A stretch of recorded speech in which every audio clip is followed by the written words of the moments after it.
Welcome to the stream, David.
Hey, Andy, welcome.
We are going to deal with Raphael today.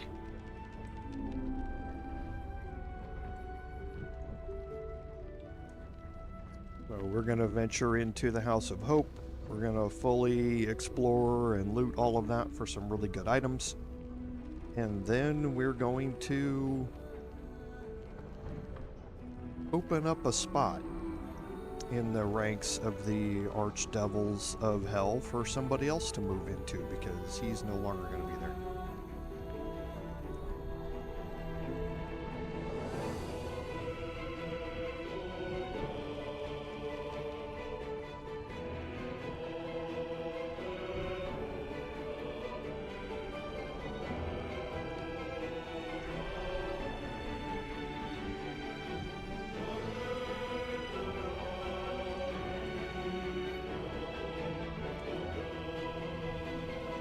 It is a fun place. It kind of sucks the same way. Getting in is fun. Getting out, not so much.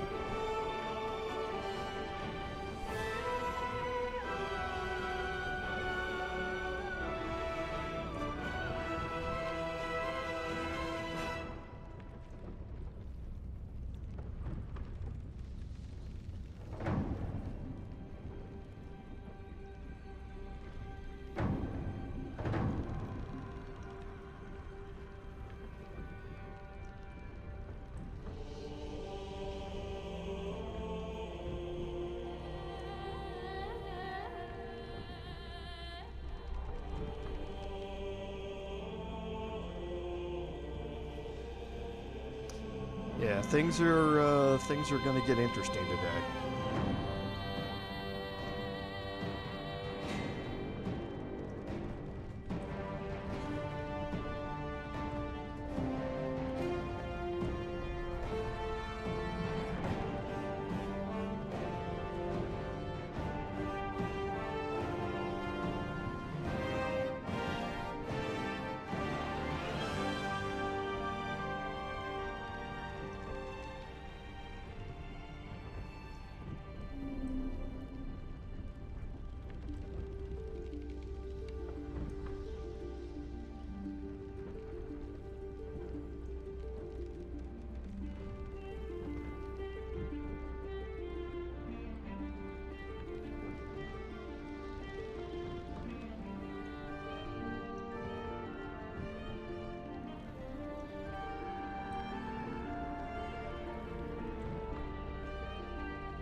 You'd like to know more about what, lore-wise? Lore-wise? The House of Hope?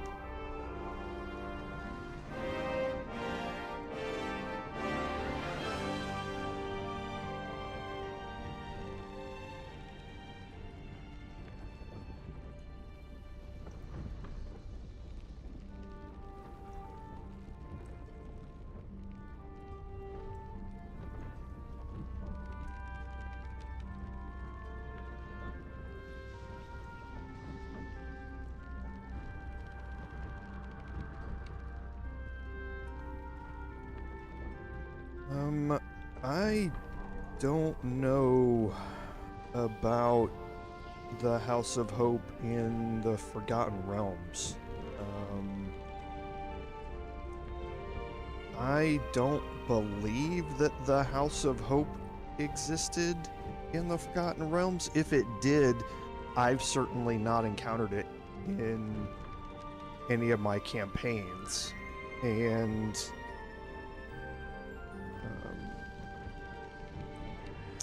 yeah, well, I did make a trip to Avernus in, I guess, or a larger trip and then a smaller trip in 2 different campaigns.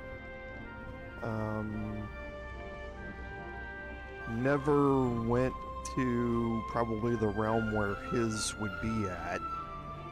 The House of Hope is 2 different things. There's the House of Hope in Baldur's Gate 3, I don't think exists in the lore of Baldur's Gate, the city. But it's really just the Devil's Fee there, which gets you access to it. The House of Hope is in Avernus. It's in the Hells. And like I say, I don't remember it being mentioned anywhere.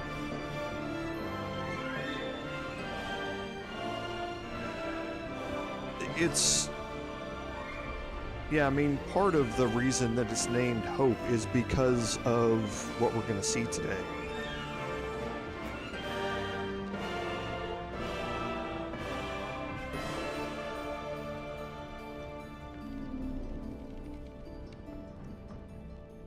But yeah, I don't think it was necessarily a location, specific location in the Forgotten Realms. I could be wrong, but I've certainly never encountered it.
Hey, Lord Henry, welcome.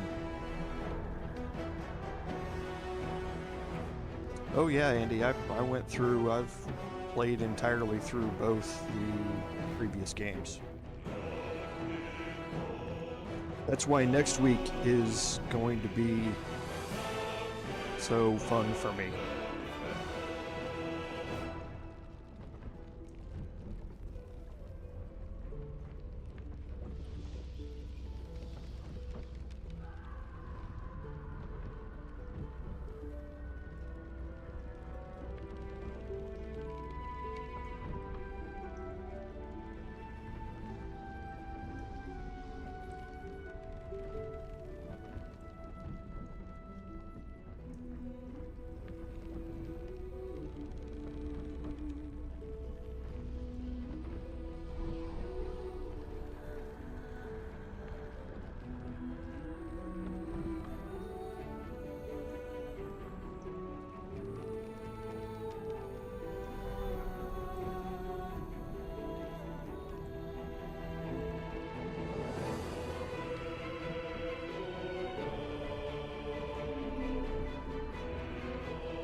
Welcome everyone to today's live stream, episode number 50 of our Baldur's Gate 3 Paladin gameplay series. I'm Commander Jorval, and I want to thank you all for coming along on our journey today.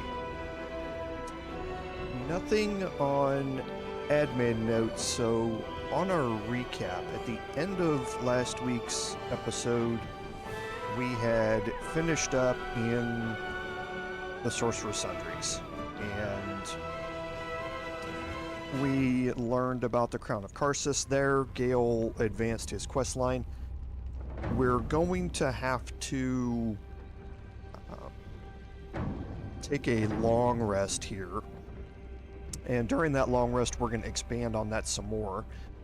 And then, because nobody in this city has any gold left after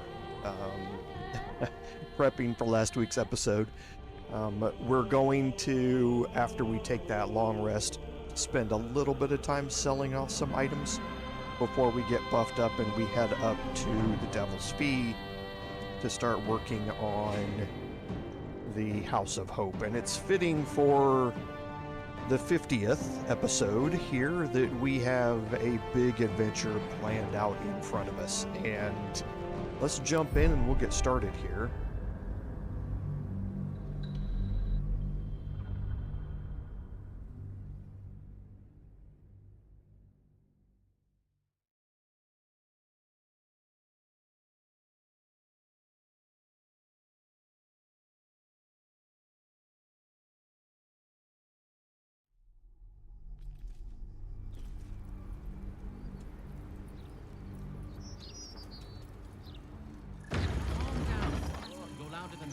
Okay, so here we are. Remember, we had finished up at the end of last week's episode. We had gotten the final reading of the Necromancy of Thay for Shadowheart, and I spent some time re-equipping everybody and kind of cleaning up inventories, but we still have a bunch of stuff kind of cluttering things up to sell up, and literally there's not a vendor in this city that we have that we've improved their attitude with that has any gold left. So we're gonna quickly sell that stuff off when we come back from our long rest, because we are definitely going to need one. You can see we are desperately low on action economy. So let's go ahead and take our long rest here, and we're going to have a visitor at camp.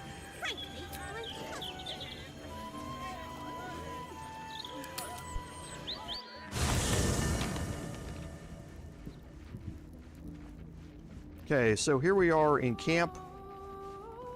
Best be on my way. First in my heart. A few nonsense words, some slain beasts, and one becomes some all-powerful being. No, I do not believe it. Astarion still has the look of a pale and puny child to me. And he had best mind his appetite, lest Boo take to some nighttime nibbling of his own. Okay, so talking about Astarion. What is it, my friend?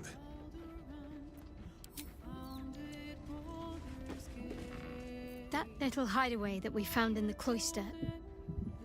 It almost felt like I'd found a piece of my childhood. Childhood I don't truly remember. But remember it or not, I felt right at home there. Surrounded by books and night orchids.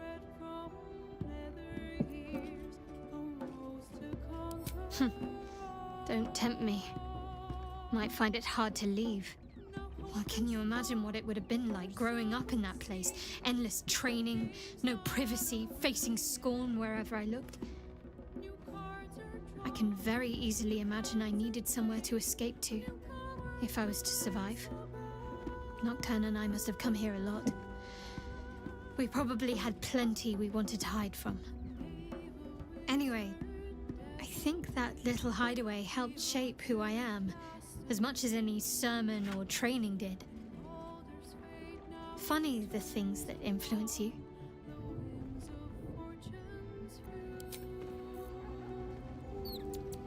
I suppose Astarion is part of the vampire aristocracy now. I hope he doesn't expect us to bow to him. Okay. It is said vampires only make a show of feeling, that their only true emotion is hunger. But those screams sounded real enough. 7,000 souls. Astarion inherits his master's debts, as well as his very fine palace. And when all of this is done, I plan on being a very nosy neighbor. So she's still taking her protection of the city very seriously, obviously. Astarion. He has ascended amongst the ranks of the undead.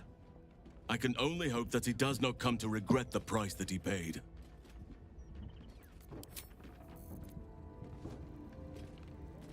Oakfather preserve you. Thousands were sacrificed and the servant become lord. I am sure Astarion's quite pleased with himself. Wish I could say the same.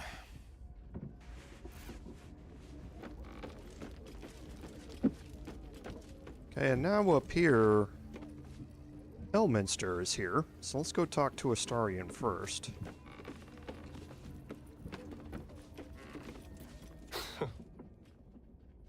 You probably expect me to turn into a sea of mist, run wrong side up on roofs, and to call on legions of wolves in battle. This will all happen in due time.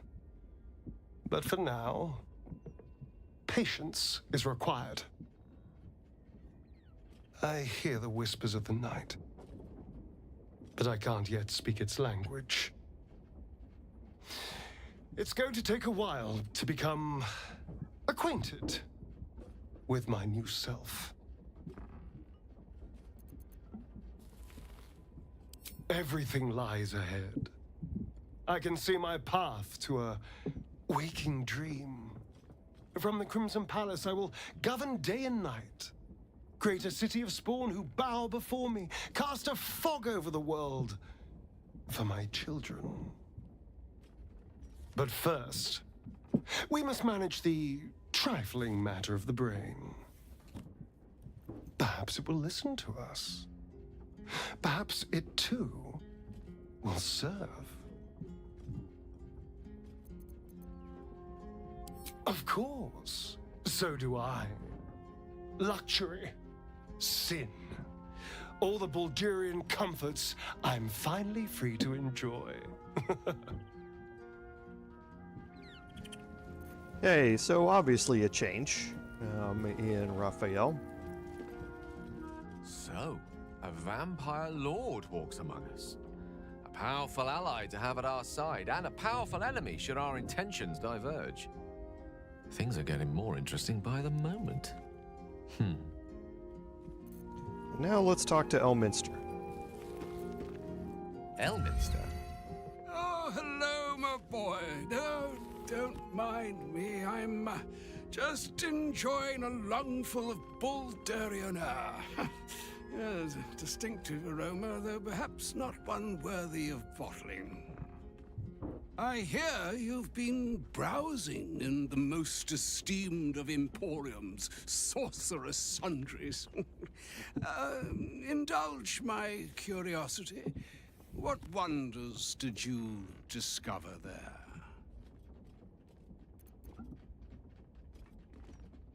So, you have learned the truth of the enemy we face. The very tool with which its eponymous creator unmade magic itself. Perhaps now you understand what is at stake here, my boy. Though what Mystra asked of you was extreme, it was not without merit, nor demanded lightly. What are you saying? Or rather, what are you not saying? Mystra knows you defied her, Gale. Of course she knows. She's Mystra. She bids you come to her holy shrine in the Stormshore Tabernacle. There, she will grant you an audience at last.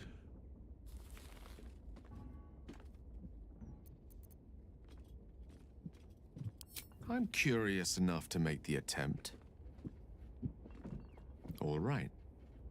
An audience with the mother of magic, it is. Perhaps that should have been your mission right from the start. Trust in yourself. Trust in the weave. If you are willing, trust in Mystra. There is a conclusion yet to be written in this sorry tale, Gale of Waterdeep. And yours is the quill that will write it. Okay, so interesting. How can I help?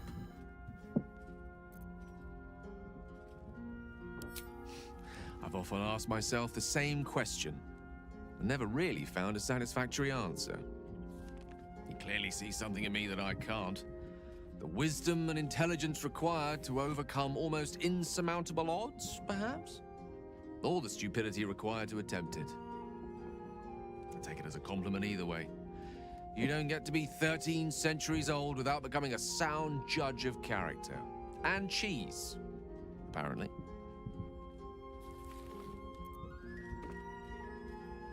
I regret many things in my life. Choosing to be here, intact and unexploded, is not one of them. For now, to have a few more days in your company, no. I wouldn't change a thing. Excellent idea. I'll be there, bright and early tomorrow. Okay, so Gale's gonna be over there. He's been removed from our party while we head over there. It's not necessarily a problem. Thoroughly stuffed isn't going to be that big of a deal throughout this. Can I bring him back? How can actually? I help? With pleasure. Okay, yes I can. So it's better if I bring him in, otherwise you lose thoroughly stuffed. That I'm gonna have when I wake up and I buff everybody up. So let's go ahead and take our long rest. What this does.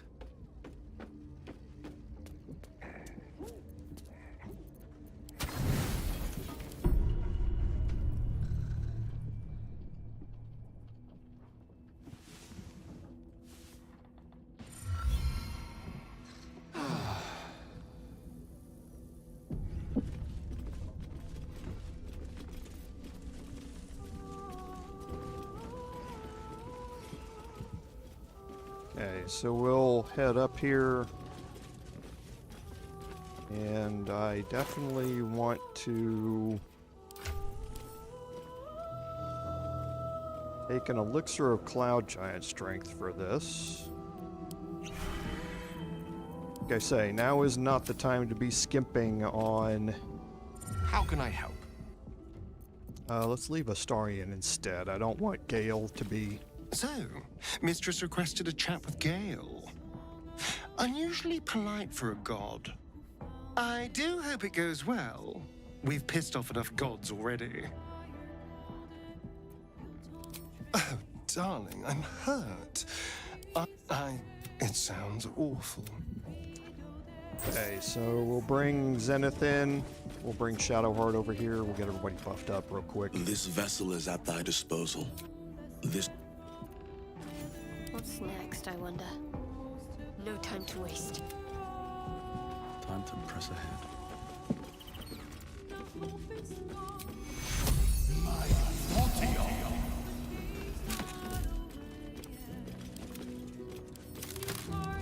Can't give up now. I have a lot on my mind. Hello, my dear. Well, obviously I would. Well, in that... Okay, so now let's take everybody out to the Basilisk Gate.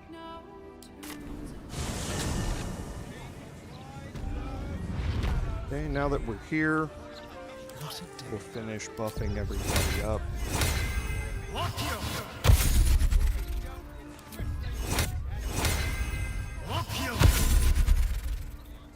No one stopped me yet.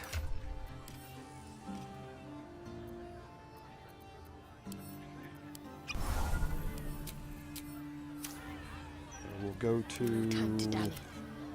Let's get I on think with it's it. Shadowheart that has it. Nope, it's Gale that has it. Mine magic. I'm ready. Yeah, I just saw it. Salutations. Breakthrough Glaive.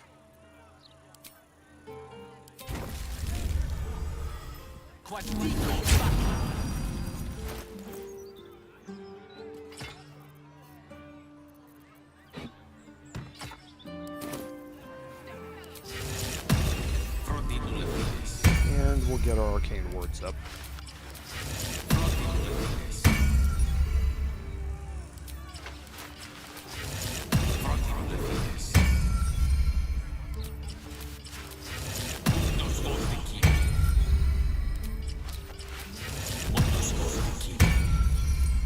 We're going to use the Icebite Rogue to cast Armor of Agathis to get us up to 16.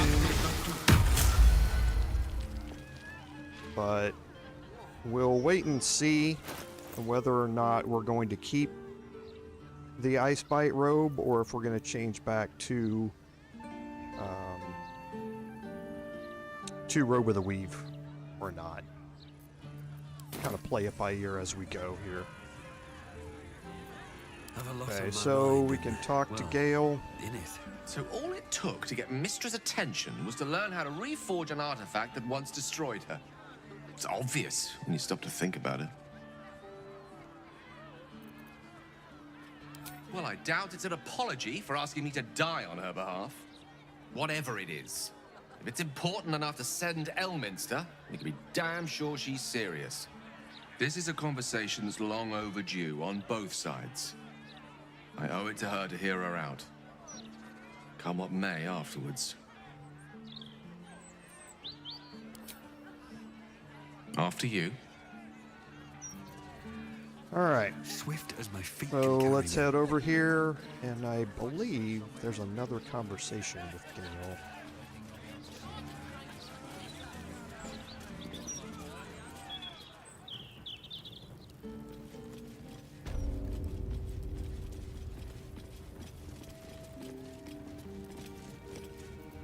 Elminster's not around. Oh, I guess there's not. So we'll have Gale interact with Divine protector. the statue of Mystra here. Hear this humble plea. Shield our There she stands, just as Elminster promised. Mystra, goddess of the weave, mother of all magic. The old man wasn't lying. She's opened the summoning channel. Can't you feel it? Gale's right. The very air around the statue crackles with magic. It sets your teeth on edge. A stream of pure, undiluted weave. I only have to reach out, and it will carry me to Mystra, wherever she may be. Mystra is a lesser goddess compared to Lady Shah. But if you have a chance to speak to her, you should seize it. Time was, I'd have given my right arm for a chance to speak with Mystra again. The left one, too. Maybe a knee.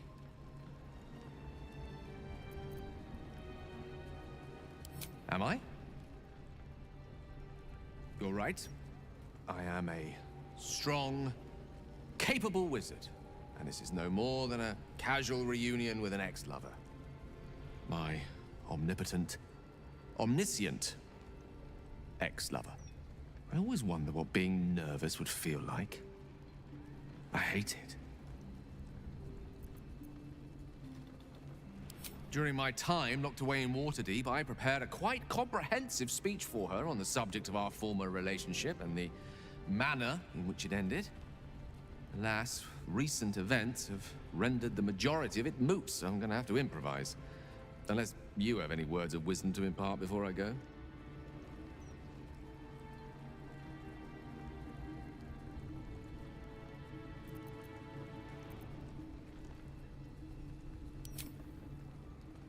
You'd make a fine three-dragon anti-player, you know? I think it's best I keep a cool head going into this. Approach it like a particularly high-risk round of three-dragon ante. I'll let Mystra show her flight, and then I can see how strong a chance we stand of winning the gambit. I'll only be gone for a matter of moments. The Outer Planes experience time quite differently to our own. Wait for me. Please.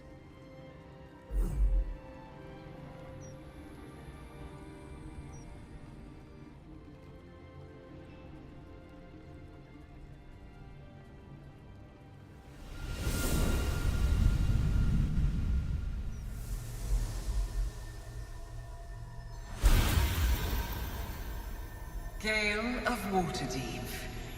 You look well. As do you. But I assume we're not here solely to exchange compliments. So why am I here? You discovered what lies at the heart of the Absolute, the crown of Karsus. And you disobeyed my instruction. Why? Because you had no right to ask that of me. You cast me out. Remember? You were my lover, my chosen. Yet still you know so little of me. The past cannot be undone with self-pity, nor can a future be forged. Only with the truth will you see the way ahead. The fragment of magic you tried to return to me was not of my creation. It was the Karsite weave.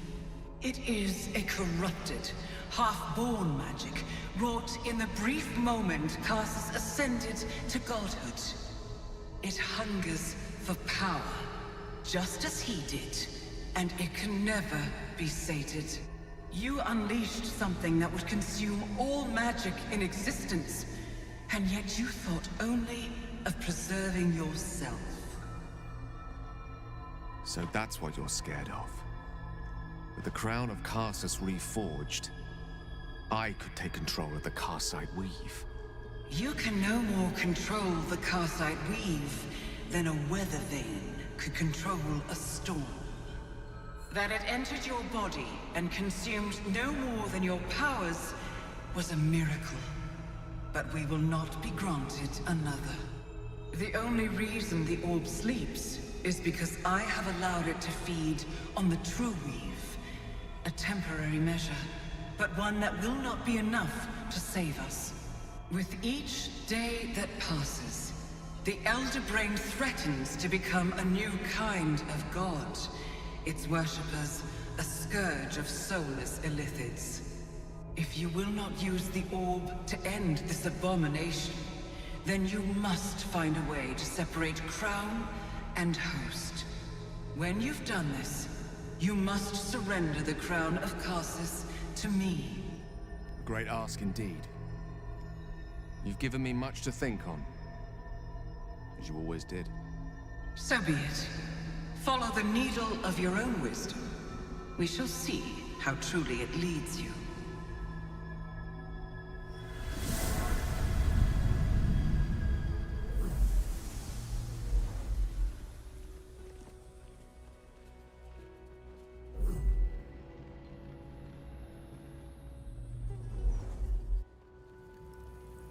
Okay, so you learned a lot there. We have heard about the lore behind Gale and Mystra before, but you also learned about the Karsite Weave. Karsus, as we learned previously, was a wizard who ascended to godhood, and while he was a god, he attempted to create a new form of magic. Magic flows from and through the gods in D&D. That's why you have patrons that grant powers. That's why you have the weave and that sort of stuff. Well, the weave flows through Mystra. That's where all spellcasters currently get their power from, other than warlocks. So Karsus attempted to create an entirely independent form of magic through himself, the Karsite Weave. It eventually overwhelmed him while he was trying to, his reach exceeded his grasp, and he ended up dying because of it. And that, during all of that, Karsus ended the weave, so that all magic in the land disappeared, and it was only through his death that it was restored to Mystra, because of his failure to create the Karsite Weave in its entirety and replace it with something else. Now we realize that what Gale had tapped into previously was the Karsite Weave, and it wasn't just a piece of Mystra he was trying to give back to her. And that's a massive change in how the world works, according to Gale. He's now starting to realize that he might have some abilities that Karsus didn't, and he's starting to mull over the possibilities of his future. Back on mortal soil once more. I can't believe I saw her. After all this time. Relieved. Drained. Proud of myself for summoning the courage to go to her in the first place. And, if I'm being totally honest, a bit lightheaded. As if it wasn't enough to have seen her again. She didn't exactly summon me there for small talk. The Karsite Weave. Within me this whole time. I knew the orb was no ordinary ball of magic before it to be Karsus's malignant creation. Gods! How did I not see that?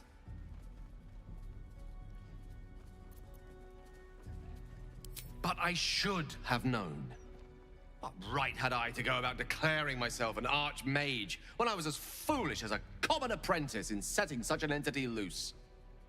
At least now I'm armed with the truth. And Mystra's expectations. Sounds like the door to redemption is open at last. All I have to do is walk through it, carrying the crown of Karsus.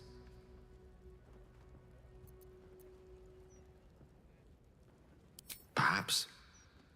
I see few other options open to me. If I ever want to reclaim those parts of myself the orb snatched away. If I ever want to be me again.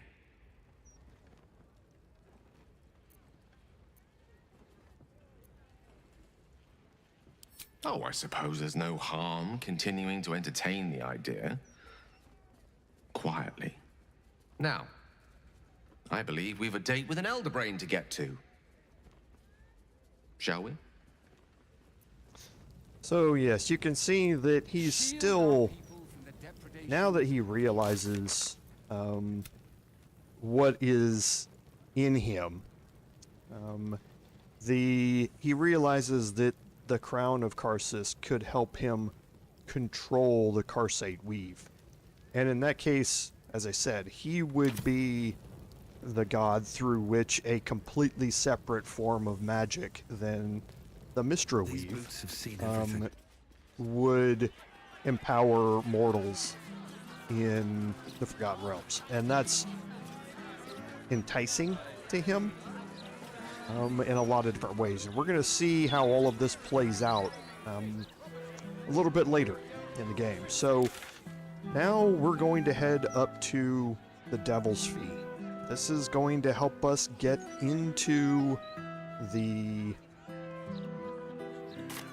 House of Hope, and we need to have a conversation with Helsik about doing so.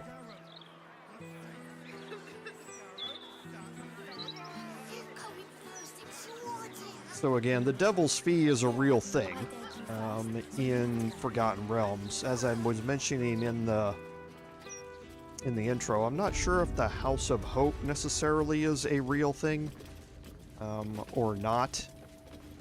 In the Forgotten Realms, basically the house of an archdevil in Avernus is going to be real. There are archdevils throughout the different levels of hell, but whether or not the House of Hope that we're going to venture to is a real thing, I've just never encountered it. So let's go ahead and first here I want to add in a couple of things.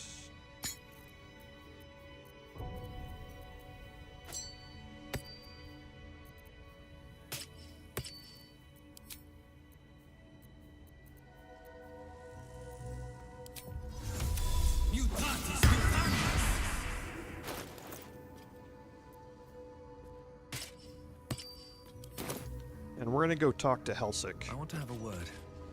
My most perceptive, prospective customer. Welcome back. Okay, we've left a single option here, dialogue option, unused until now. And then oh, gosh. My fickle memory fails. If only something would jog it. Okay, you have to pay at least 100 gold here, but either 100 or 1,000 will work. I mean, I suppose that'll do. Stingy bastard. Yes, you are quite correct. The Crown of Karsus left the vault, and an opportunity opened for a devil named Raphael. His House of Hope is furnished with a great deal of treasures, many related to Karsus. But alas, he lacks the crown itself. He's rather ambitious. One can only wonder what he has planned for the crown. The answers to that can probably be found within his house. I think it's about time we imposed ourselves on Raphael's hospitality for a change. What a fascinating proposition. Ludicrous, of course, but fascinating nevertheless. Very well. If you wish to die in Avernus, that's your business. Mine is charging you for it. Of course, such a task will require quite the substantial donation to Lord Mammon's coffers. Such a task would be tantamount to suicide. Do not even entertain it. Okay, so 20,000 gold is a heck of a sum. You can persuade them to persuade her to lower the fee to 10,000, or we can offer up something else instead. It's a fairly steep persuasion check, which is why I wanted to have Mark of the Shifter as well.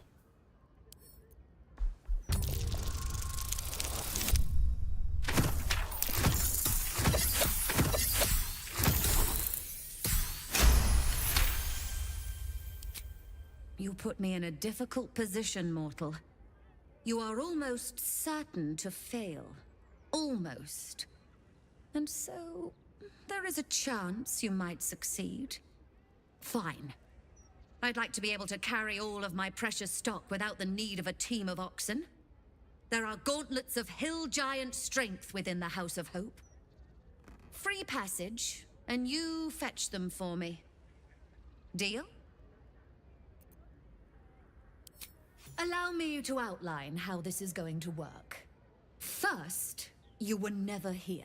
We never spoke. Second, you will perform the rites yourself. I want absolute deniability.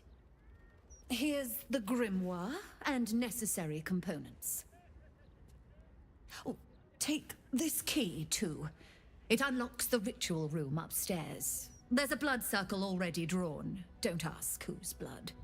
Along with the grimoire and components, Helsik hands you a note containing precise instructions for performing the ritual. Finally, you were never here. That is of utmost import to remember.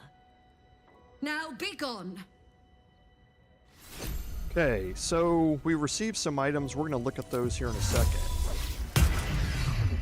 But I'm going to talk to Helsik again.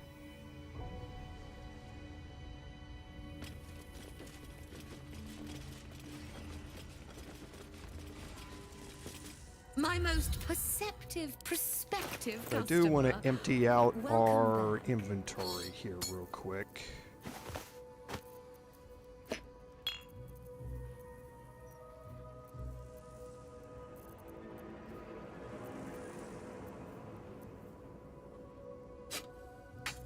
Okay, so like I say, just a few minutes here.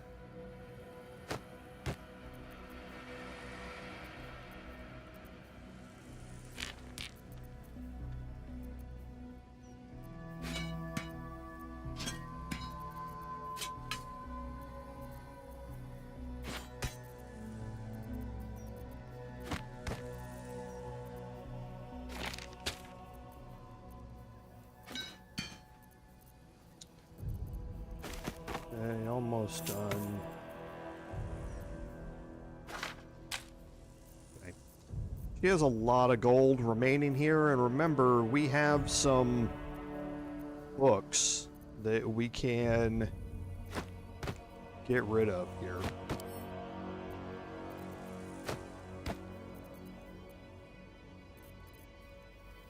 So let's see if she has anything that we want to buy here. We can pick up more potions of supreme healing. Those are always good.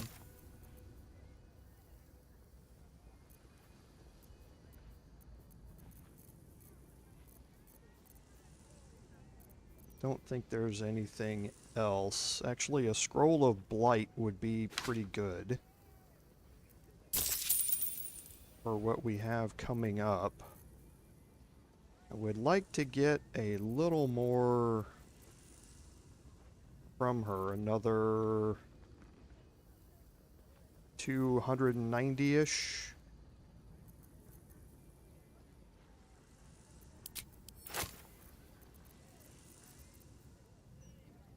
Elixir of Vigilance is good.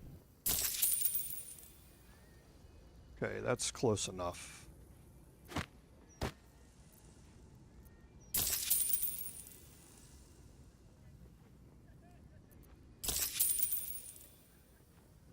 Okay. Now you've seen what I have for thee. Remember, discretion is key at the Devil's Fee. And I want to take a bunch of this gold. And send it to camp. We don't need to be carrying it. And I'm going to have another use for that carry weight. So let's go upstairs real quick.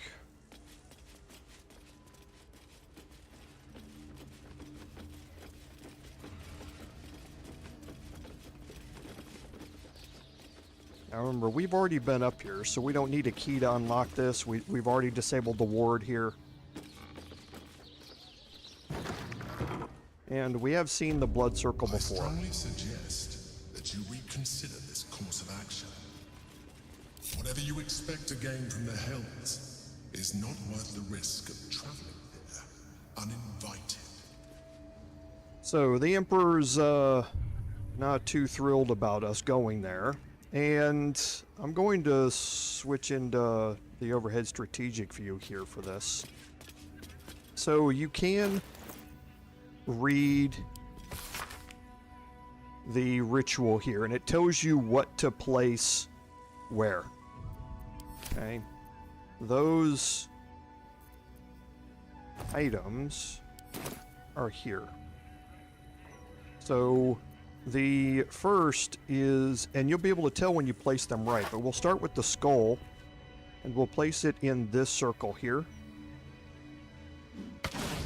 If it flames, that means it's in the right spot. So you can brute force this by just taking one out and moving it all the way around, doing the next thing, and so on until you get to the end. So the coin of Mammon goes here. The diamond is here. The incense. And the last thing is the infernal marble.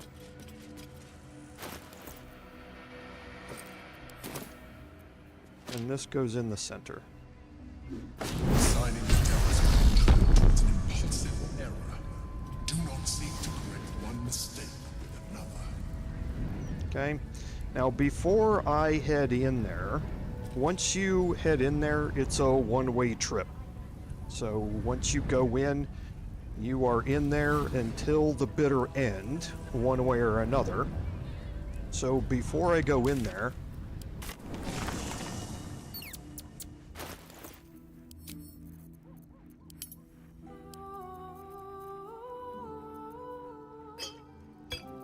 do a quick cleanup here. And look through my traveler's chest and see what we have here in the way of things that go boom.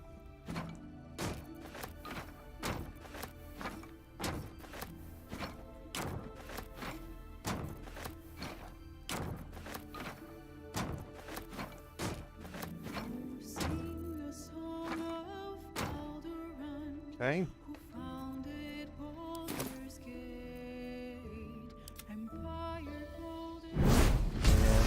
Astarion. How delicious.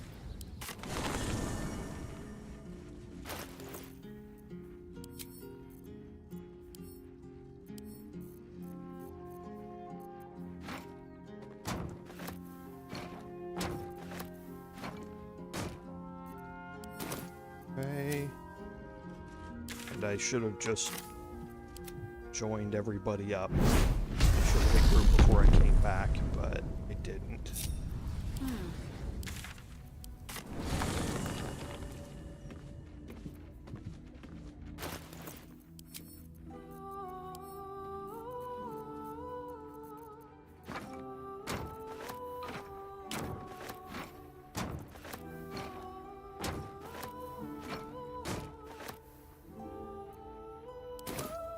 Seek and you shall find me. And I don't think Gale needs Still alive, so that's progress. anything. So we're gonna leave camp. Now most everybody's heavily encumbered here, but we don't care. We're going to be getting rid of a lot of that before, or very quickly once we're here. So we have 3, 6, 7, 8, 9, 10, 11, 12, 13, 14, 15. That should be enough. Okay, so we will head into the portal here. Let me make sure we've got the Sentinel shield.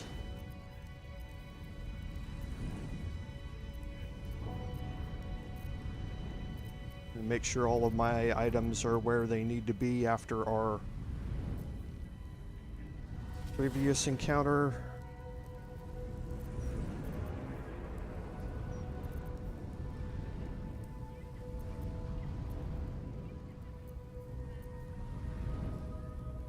Okay, and yes, they are.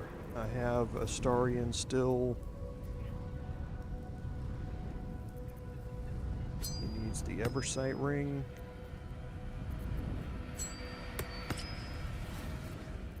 Okay.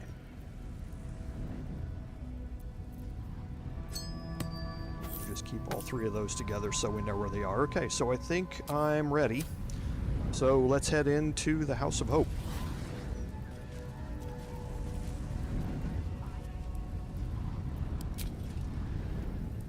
Oh, the Koreshka's favor. Library. Thank you, Lord Henry.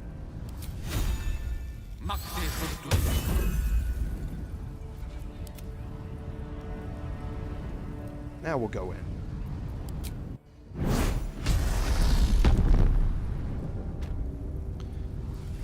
Okay, and once we're here, we're going to get some journal updates. So most of it has to do with escaping the deal here and acquiring the gauntlets. We're now here in the House of Hope, so we need to look out for them.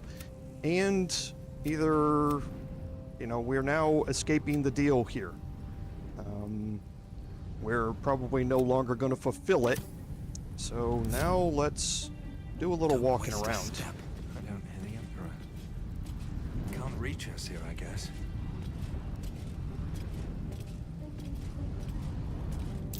What statue? Probably cost an arm and a leg. Okay, and we're gonna take some smoke powder barrels.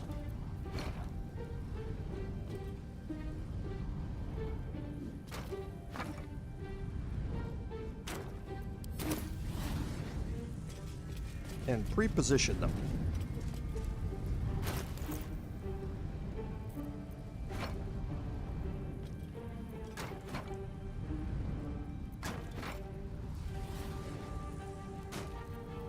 I am pretty sure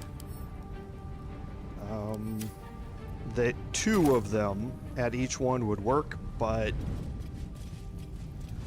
if you got it, anything worth doing is worth overdoing. And especially when it comes to the judicious expedition of ammunition.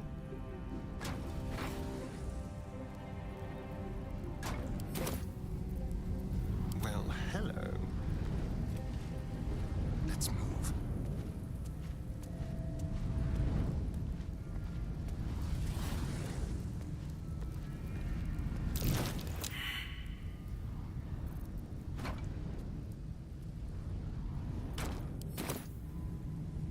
Okay, and then just the last pillar here. What am I to do? I must keep going.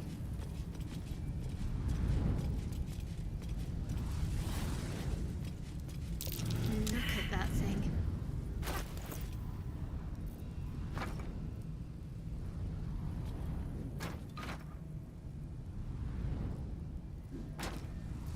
Okay, and now the last 3. You have my attention. I wonder what the next move is.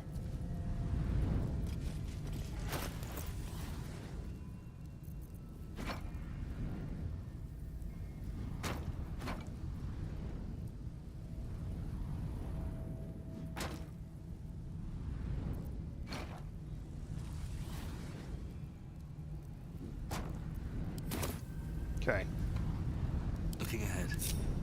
So, like I say, just a little, Devil's magic bristles within this pillar. a few things to pre-position Power not things meant for around. mortal casters.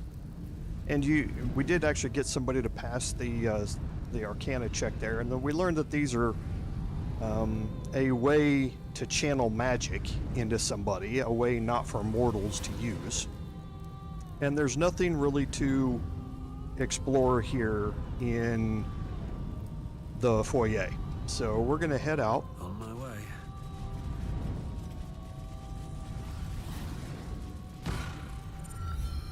You came. Such a shame. Curiosity killed all the cats. It won't be so kind to you. As the woman speaks, you hear a distant rattle of chains, and she winces in pain. The jailer will hear us. I shouldn't be talking to you. I must go. It's not kind to me. The figure flickers and starts to dim from view, but you sense she could be convinced to return.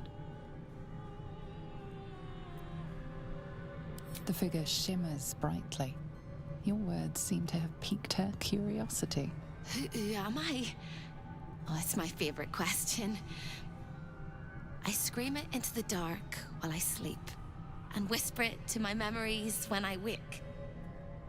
I'm the thing that kills you, and the only reason you're alive. Made by a promise, undone by the truth. A handshake, a hug, the first beat of a newborn's heart. I am hope. What little is left of her. A guttering candle in a universe of night. I'm not much of a friend to anyone anymore. But I could use a friend myself. Do you want a friend to guide you through this madhouse? I hear the jailer. It hears me. It'll call Raphael, make every question count. Make some of them count twice. Okay, so now we've found Hope, who is in part what the House of Hope is named after. Her and her sister, Corilla, who we have seen before, have been servants of Raphael. And in the past, Hope did something to anger Raphael, and she is now being held because of it. Okay, so we can talk to her. You can see she's a little bit insane because of her centuries of imprisonment here. But we can talk to her a little bit here as we go. Caveat venditor. Big mistake coming here while Raphael holds all the cards in his claws. But big mistakes correct bigger mistakes. Like scribbling your signature in the first place. Silly little mice. But yes, Hope can help. Your contract is here, in this house. It's... You hear a sound like the rattle of a chain, and an agonizing scream in your head as Hope flickers from view momentarily.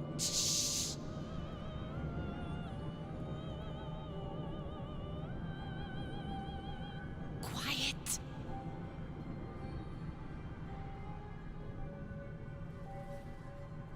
There it goes. Everyone here is mad. Even you, especially me. And that makes them dangerous, but it also makes them stupid. I'll make you seem as ruined as the rest of the people here. A simple glamour to make you a terrible wretch. Now whisper your questions, little wretch, but really quiet and very clever. Concentrate. Okay, so we have some options here. Our best is either the Oathbreaker performance or charisma. They're the same.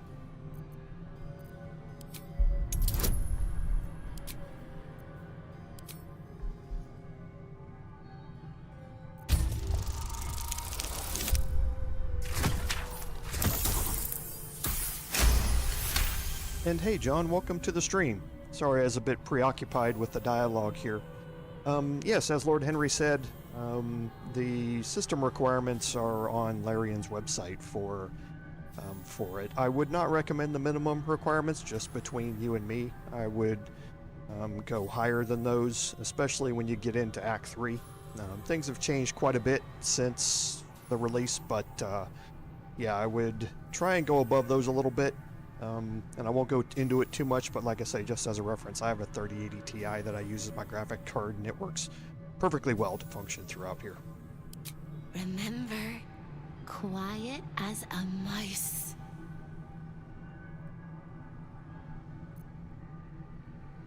The same place you'll find your sorry little soul when Raphael rips it out. The paper cage for your soul. Such a tiny thing, but it's one of his favorites. In the archive, down the corridor, past the debtor. Oh, the debtors. They won't like you. But I like you. I know I do. I think I do. I hope I do. I just need to ask one question, and I'll know for sure. Can you save me? Please, please, please, please, please, please, please, please. You don't even know how. All right. You have to listen very, very, very closely. I will say this only once. Find the key, take the contract, smash my chains. Find the key, take the contract, smash my chains. Find the key, take the contract, smash my chains. Once you take the contract, the fire will come. And Raphael, you must run, run, run. But don't forget me. Please, please, please. I don't want to burn. Not again. The rattle of chains echoes louder from unseen places, and without a scream or a sigh, hope disappears. Okay, so we updated a new quest to save Hope. Oh.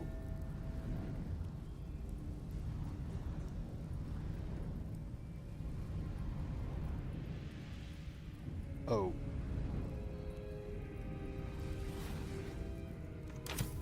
Oh.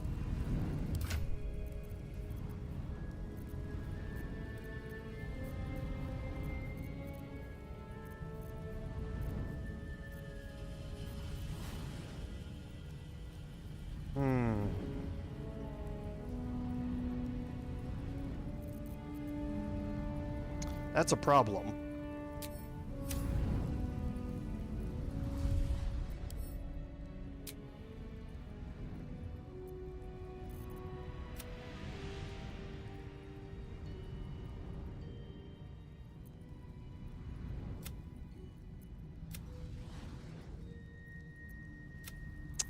That's a problem. Because we got the Orphic Hammer.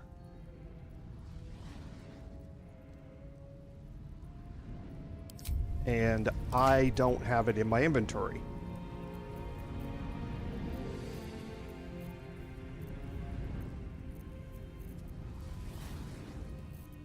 And there's no way for me to leave here to go get it. So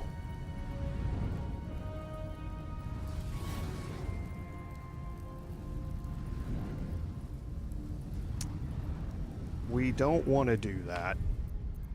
So my previous save was at the long rest, I think. So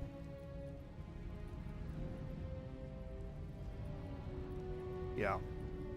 So let me skip everything. I'll go back, spend 10 minutes. It should only take me 10 minutes if I'm not doing Gale stuff and any of that.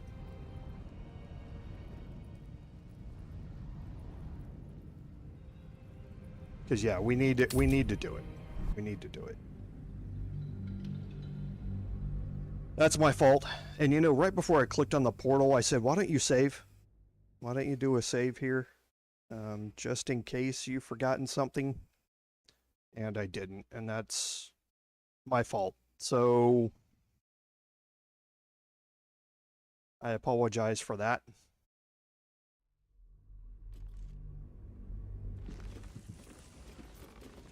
Okay, so this is after our long rest has taken. Moving in. So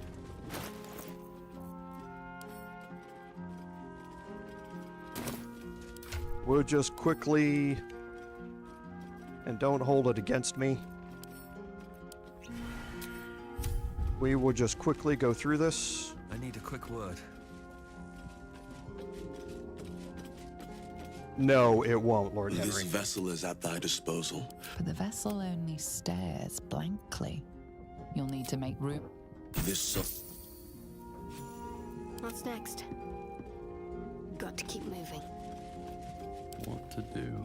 Best be on my way. And sorry, like I say, I'm gonna fast track this. So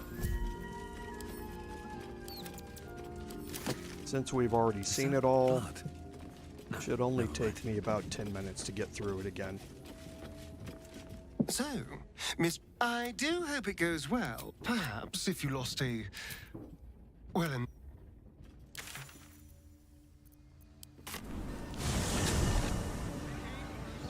I forgot we had already talked to Gale about this. Another step forward.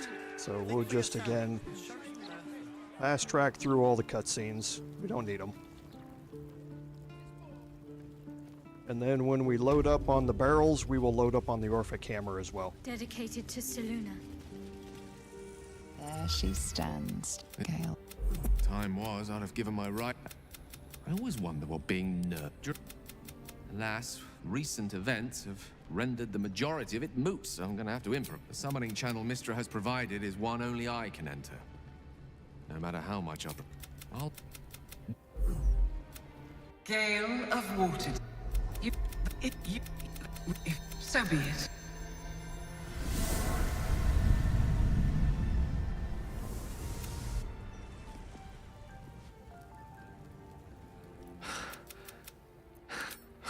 I knew the orb was no ordinary, but sounds like the door to a... If I ever want to be me again. Oh, now.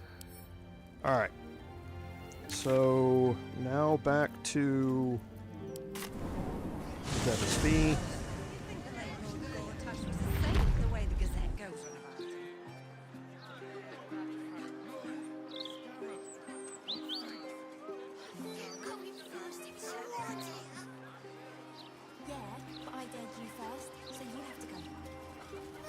And right before we go in the portal, we'll buff up, we'll save, we'll do all that sort of stuff and go from there. So here, make sure we have Mark of the Shifter. It's not yet, Andy. It's going to be completed once we deal with freeing Orpheus.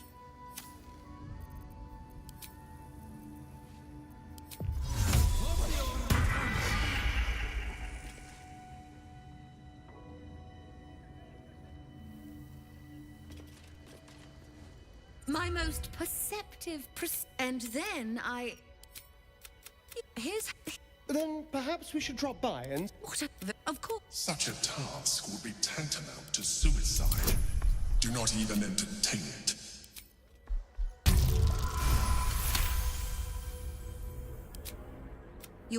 There are gauntlets of hill giants. Hello.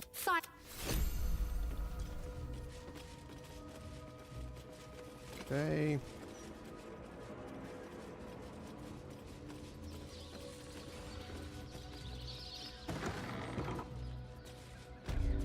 I strongly suggest that you reconsider this course of action. Whatever you expect to gain from the Hells is not worth the risk of traveling there uninvited. Alright, and the skull, the coin, the diamond, the incense,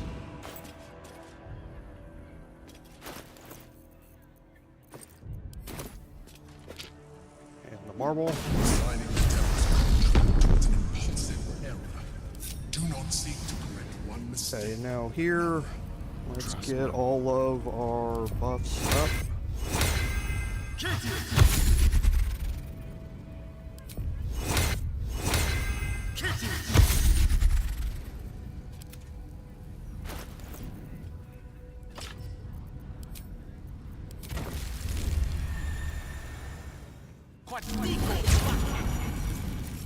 Hey Dustin, welcome to the stream. That is the Mask of the Shapeshifter. This came with the digital deluxe edition of the game. It allows you unlimited cast of the Shapeshift ability, basically. But yes, if you purchase the digital deluxe edition, then you get it. You actually get multiple copies of it, it seems, in the game. Lost in thought. Yeah, I'm gonna go back and pick up all that stuff here in a second, Andy. So here, and here, let's get my arcane wards.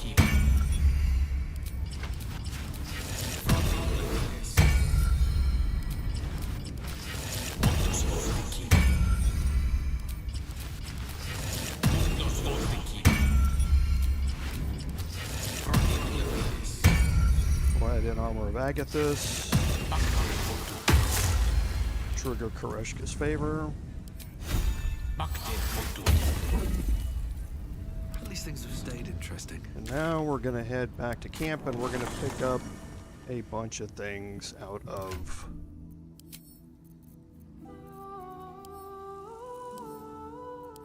our traveler's chest, one of which being the Orphic hammer. Don't leave that behind when you come in here. And thank you for that, Andy. Like I say, I've told you guys before, I always appreciate the reminders from all of you, so thank you very much. Don't forget to take the Orphic hammer with you. It's the only way that you will be able to free hope.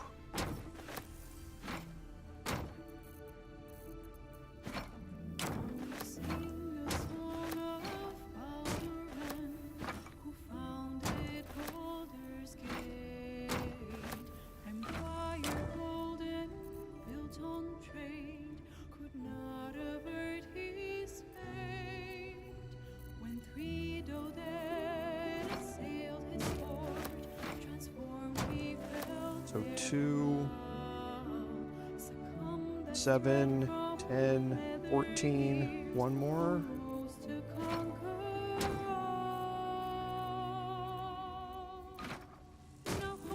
Or 15.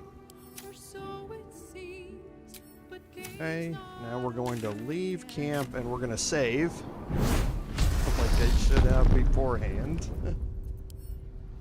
Just in case.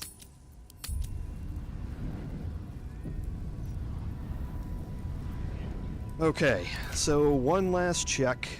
Need to swap out the Eversight ring here.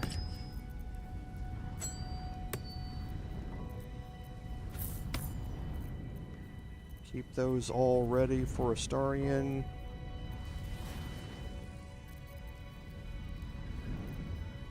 And yes, everything else I believe is good. We'll just overwrite that save since I made that change. Okay, and now we'll head in here. And again, we'll skip all the stuff with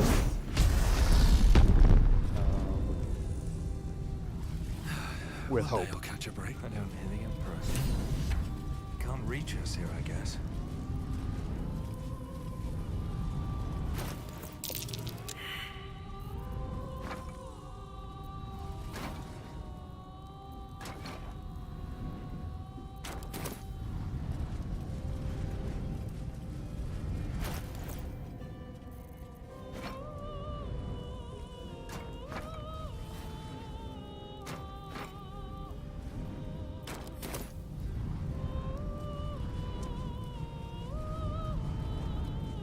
And yeah, it's taken 11 minutes so far, so not too bad. Sorry for the waste of time.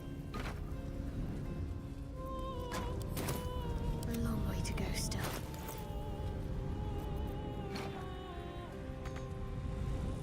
I'll take this way.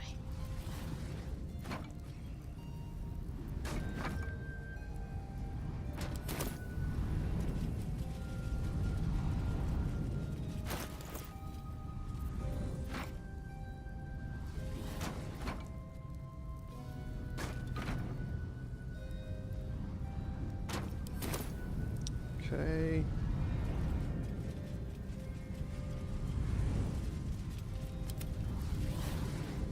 Over here. And the last set.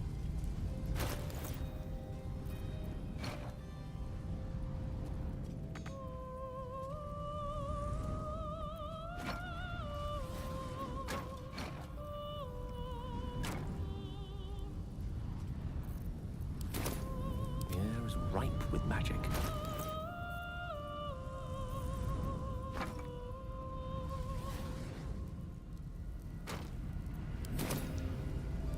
Let's get going. When we got the hammer, David, because we made a deal with Raphael in Sharessa's Caress. So when Boss was up there, we made a deal with Raphael to give him the crown of Karsus.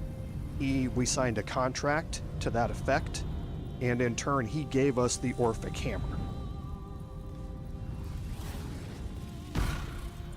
As the figure flickers and starts to dip, the figure... But yeah. Now whisper your questions, little wretch. But really quiet and very clever. Concentrate. Remember, quiet. But I like you. Can you save me? All right. The rat. All right. So now we're back where we were. So we're in a place we're not supposed to be. And if we do certain things or get found out, then the jig is up and everyone here will be hostile towards us. We want to delay that as long as we can. And because of that, Hope gave us these debtor's attires. Okay? And we have this indebted disguise effect on everybody. If you take those off and get seen by any of the debtors in here, the whole place goes hostile.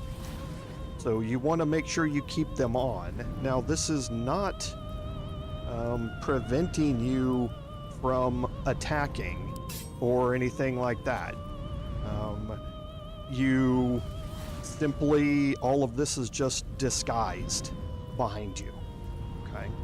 But don't take those clothes off Time to press ahead. while you're venturing through here. And now this room should look a little familiar. Is all entrances and no exits. There is Raphael's portrait above the fireplace. He brought us here all the way back in Act 1. And now you can see what this place really looks like. Okay? It's not the well-apportioned feast that the illusion he had us under made it seem. Everything with Raphael is a bit of an illusion in one way or another, and this is no different. You shouldn't be here. None of us should. Okay, now there are a couple of ways out. There are a couple of infernal iron doors. This one's locked over here. You can certainly lockpick your way out, but there's no need to. I can't feel my legs. I can't feel my skin. Okay, and out here in this hallway, you get our first quest marker, and this is where the prison is. Okay, now if you remember her Hope's conversation with us, it was get the key, rip up the contract, break the chains. And that gives you an order, kind of, to help do this. You can do them in any order that you want, and you don't even have to get the key, which we're going to show you. But this is one end of the hallway. This is a dead end here. All of these chests and that sort of stuff around here, you can freely lockpick these and open them up. Beautiful house. Beautiful prison. There's nothing to keep you from taking any of this. You can search all of these wardrobes. The wardrobes are all going to have some more debtor's attire in it, just in case somehow you end up losing your set. All right. What now? But we're not going to do the prison yet. We're going to explore the rest of this. These are the debtors that I was talking about. You see they have detection cones along with them, and they will be moving around, and if you don't have the debtor's attire, and they see you, then, like I say, the whole place goes hostile. And just a little spoiler, the debtors are not what they seem. Now this room is actually really good, really cool. When is a door not a door?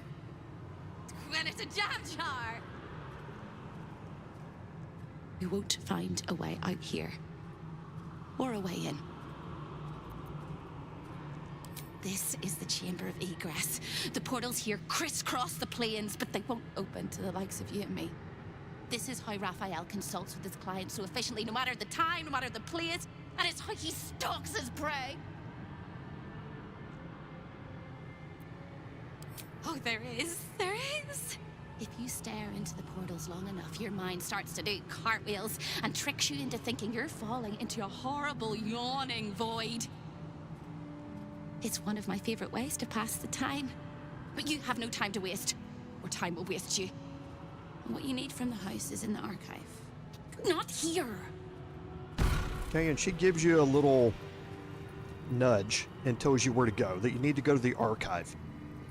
While we're here, and you can talk to all of the debtors if you'd like, there's no special dialogues or anything like that with them. But you can look through these portals here, and there are actually some really cool dialogue options. Every one of your characters and you, based on your background, are going to have different interactions with them. So the portal to Menzo Baranzan, if you're a drow, or if you have Minthara in your party, they have special dialogues that go along with them. Gale Your desire is from Waterdeep. Yes, of course. Waterdeep, the crown of the north. Waterdeep. Gods, I wish I could go home. So there's all voiced and scripted dialogue that goes along with that, but that's the only thing in this room. There's nothing else in here to explore or look at. You can't get out here or in through here. This is how Raphael moves throughout the realms, by utilizing this portal room here. Okay, so we can continue working our way around. Here goes nothing. And we've got another door that leads to a balcony here. And here, kind of get a glimpse of where we are. This is Avernus. This is the Plain of the Hells. And it's a stark, barren landscape meant to be what it is. There are a couple of different ways you can go here, and different things that you can do. There is a passageway down here. This leads you into the prison, and so you don't need the key. Depending upon how you want to play out the prison, it may be better to go through here, but it really depends on your skills, and I'll kind of talk about that a little bit more later on as we progress through this. What we need to do now is to head over to the boudoir. Okay, and boudoir is here.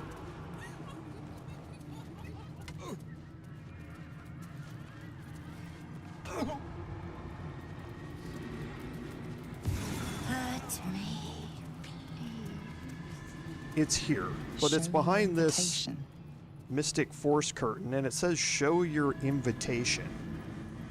Okay, so there are, again, like I mentioned with the prison, a couple of different ways you can go through this. So we're going to play this kind of the longer way.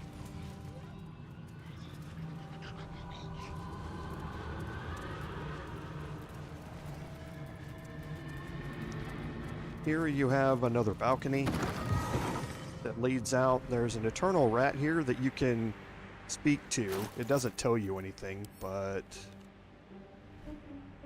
I need animal speaking on anyway. I should speak up. I'm in two minds. The rat and the man and the rat, they gnaw at one another. Which one will be the meat and which one will be the tooth? I am a man. Yes, my whiskers itch and my tail does twitch, but I am a man. And this goes all the way back to Act 2, when we were in the Gauntlet of Shar. If you remember, Lithindor, the last Sharan Justiciar in the Gauntlet, made a deal with Raphael to avoid your gear. And that was by splitting him apart into multiple different rats. Well, evidently, one of those rats made it out and is the final piece of Lithindor. And Lithindor even mentioned that something, when he turned back into a man, that it seemed like a part of him was still missing. And that's what this rat here is representing, or what it's taking you back to. And now here at the other end of the hallway, Wretched. Perfect. because this is where the dead end is Raphael's archive. Hello again, little mice. The price for speaking is steep, but I must give warning. Your prize is just ahead in the archive, but you can't take it yet. And even if you could, you mustn't. Trigger the alarm, and Raphael will come swooping home on wings of malice to rip out your soul. In this house, thieves are melted like butter and spread onto toast. Shh. I'm doing it again. I'm doing it again.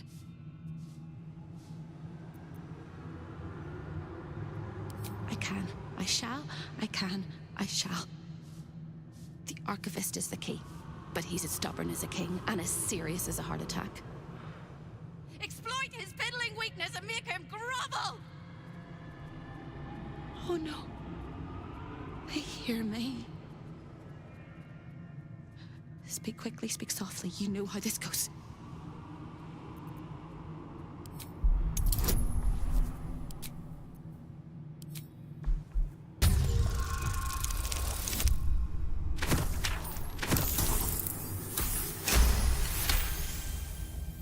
You steady your mind and prepare your questions.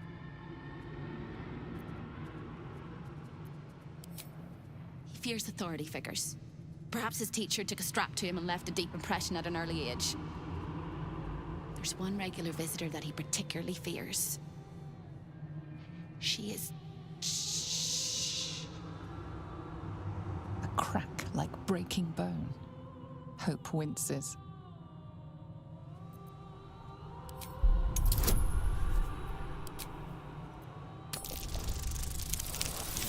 Oof.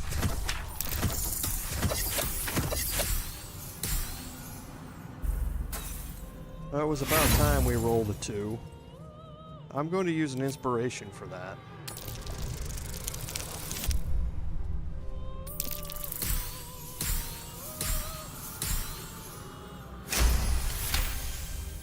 And if we wouldn't have rolled a 1 on guidance, we still would have passed that. Scarier things than you, little mouse. Verilius Receptor. A High Inquisitor of Zariel. Officially entitled to audit Raphael's collection. Her true form is so gargantuan and mind-scarring to behold that she takes on many guises when she visits. Play your part well and you can be one of those blasphemous guises.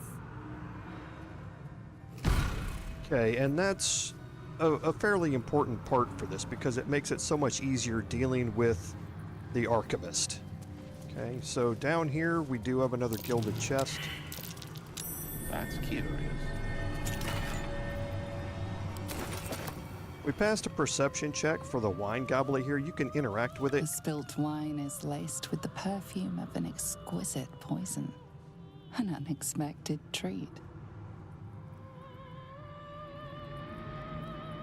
Okay, but there's nothing else there. And I don't know what that interaction is for. I can't find anything else that goes along with it. Maybe somebody else will let me know if I missed something with it in the chat. Is very indulgent of you, Okay, and in here we have the Archivist. Carilla is also in here. I'm not bringing anything, you little fusspot. I'm just here to watch the story unfold. Well, well, well. Look what we have here.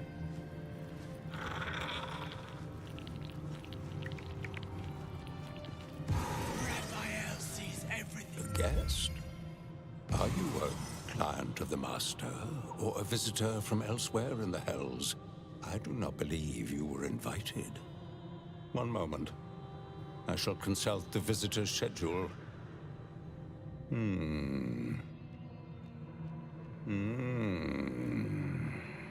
His eyes flicker back and forth as if he is reading a book. He has the schedule memorized, or it's carved into his eyelids. Most irregular. The schedule is all but clear, and yet you are here.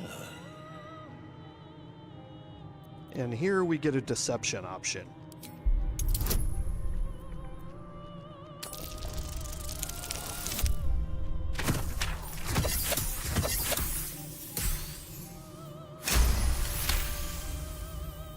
A thousand apologies, O majestic magistrate of the Infernal Court.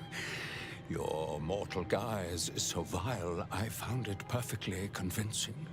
I would prostrate myself before you and kiss your calluses, but my spine is ruptured in 1,000 places. You do know how Raphael likes to play. As always, the archive is yours to peruse. You'll find everything accounted for, and I can present documents of procurement if necessary. Of course, of course. It is highly prized due to the unique potential of the soul it is bound to. I don't understand the appeal of them myself, but Raphael does dote after mortals so. As part of the special collection, that item is guarded by a master word that even I do not know. I suggest you wait until Raphael returns, and you can discuss the matter with him. You are welcome to relax in the boudoir until then. It is where Raphael conducts his most private matters of business and pleasure. You will need this to gain access. The resident of the boudoir will wish to explore every inch of your new form, and I'm sure you will be happy to share. Okay, so there we received the boudoir invitation.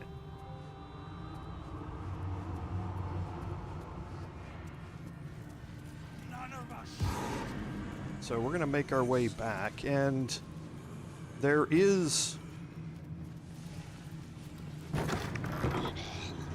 an inner balcony section that you can door that you can go into here. There's some more stuff that you can look at here. Taming Hope, and again, Carilla and Raphael talking about Hope and their service and how she has been imprisoned and that sort of stuff.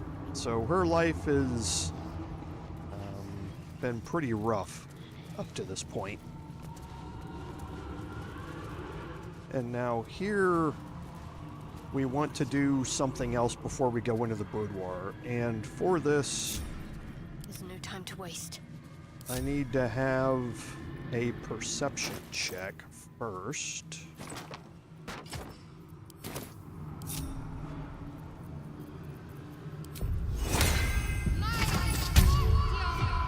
Have to keep pushing. Okay, so there's the perception check. Next, you need a wisdom check.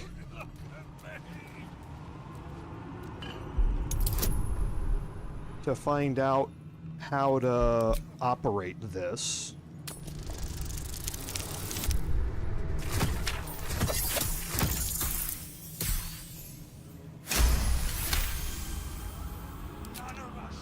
And now it becomes lit up. And now you have the magic an touch. Arcana check, and this Arcana check is kind of sporty.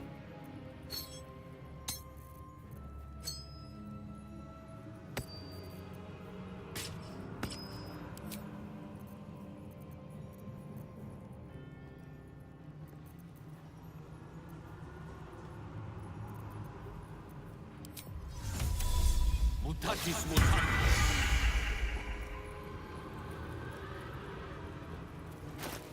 And he's got a ring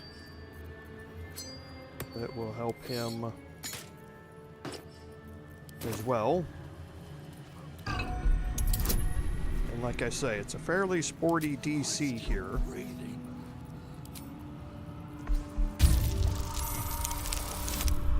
Whoa.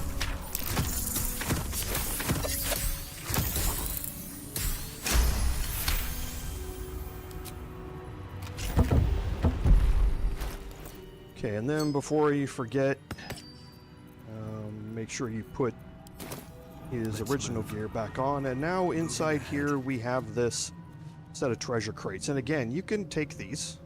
There's nothing wrong with these. And you get the Hell Dusk helmet. So this gives you infernal sight. You can see in magical and ordinary darkness up to 12 meters. You cannot be blinded. The wielder has a +2 bonus to saving throws against spells, and attackers can't land critical hits on the wearer. Now that's important because Astarion can now swap this out and get rid of the Eversight ring and replace that with something else in that ring slot. Something that can give him better combat power than just can't be blinded. It was the same thing with the Steel Watcher helmet, except we get additional bonuses here with not being able to land crits against us and a +2 bonus to spell saving throws. We also get Immolating Gaze, which is once per short rest. It's basically Ray of Fire that can also frighten a target. Okay, so a good increase there. Over here on the table Shouldn't have wished to live in more interesting times. is the Staff of Spell Power. And this is we can actually compare it straight up, is a poor man's Marco Heshkir. So they have all of the same abilities, except Marco Heshkir also comes with Kareshka's favor. So you still have Arcane Battery, you still have a +1 spell save DC and attack rolls, it's still a +2 weapon.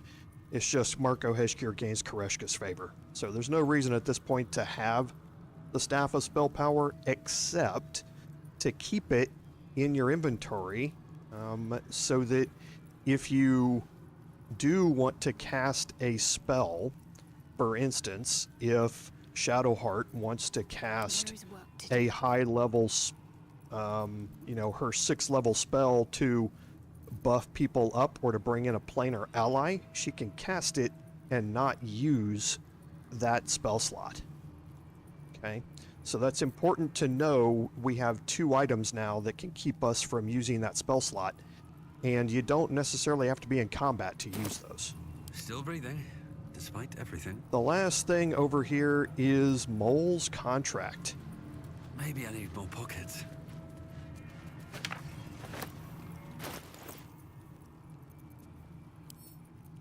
Okay, and we're not going to be able to do anything with Mole's Contract now. We will be utilizing that when we go back to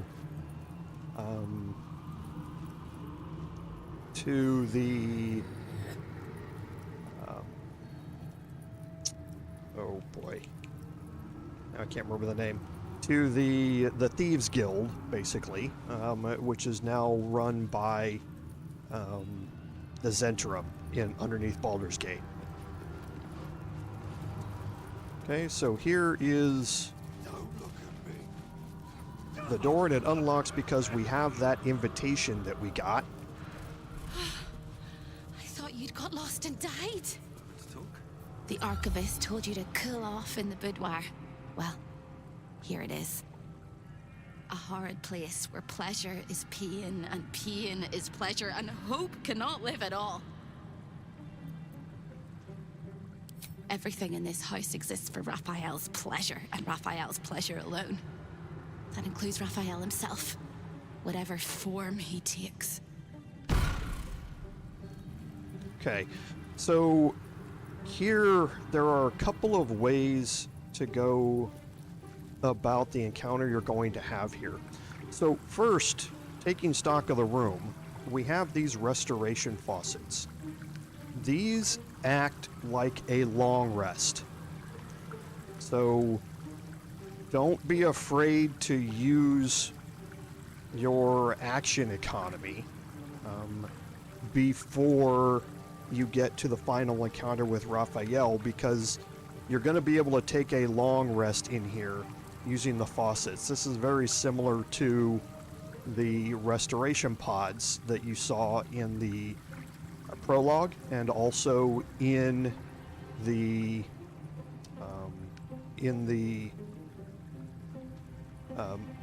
Illithid colony. They're very similar to those. So you have some abilities here to get those spell slots back. So for Astarion, taste. Simple.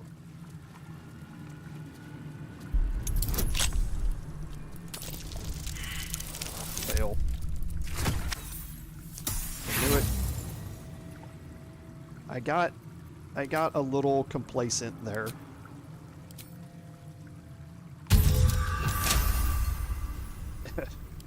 And then I roll a crit. Nice.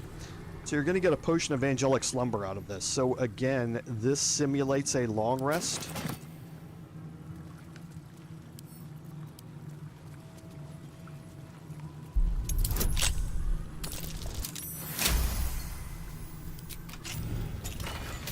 And another elixir of cloud giant strength, which is always very useful. Again, the wardrobes. And you're going to get a save here for a reason. The wardrobes are going to have clothing in it this time, which again, you can sell all of this stuff off. And before I go up there... No one back home will ever believe this.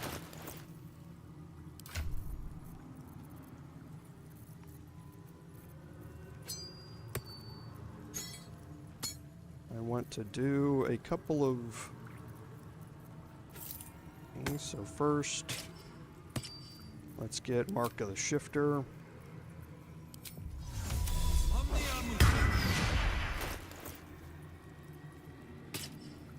Now we're going to swap out for a way to cast that on ourselves. At the ready. That might be worth a look. A lost little mouse is running through the house. A thief in the night, greedy and here to take. Why are you here, little thief? Raphael? Ha! No. You will have a far crueler master than Raphael soon. But what inspired you to pay him a visit?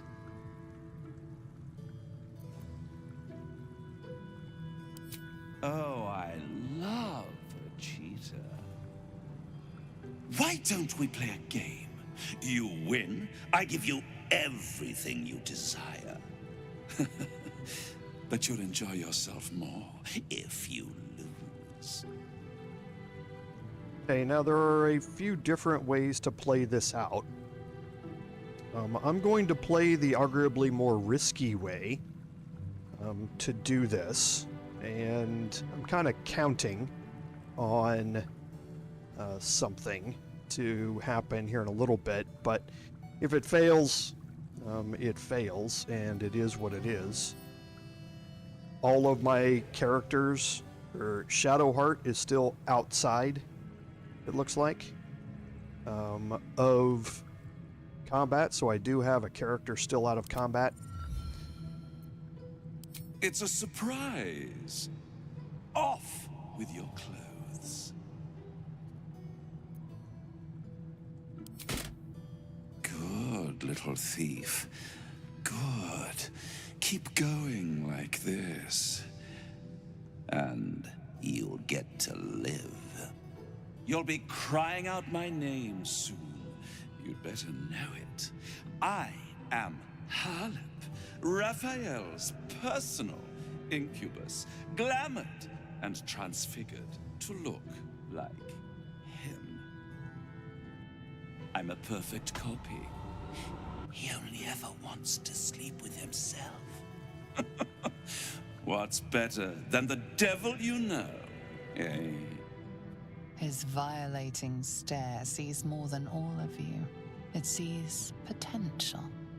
Before we continue, I want to make sure you're comfortable. Sometimes, when he's feeling adventurous, Raphael will ask me to change into the Archduchess, Raphael.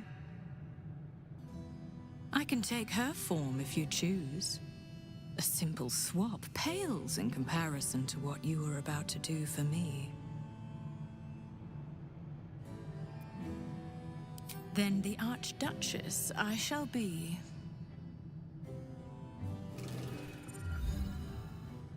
On the bed. Lie back. Careful. I doubt Raphael's associates dispense pleasures of the flesh out of charity. There's bound to be a catch.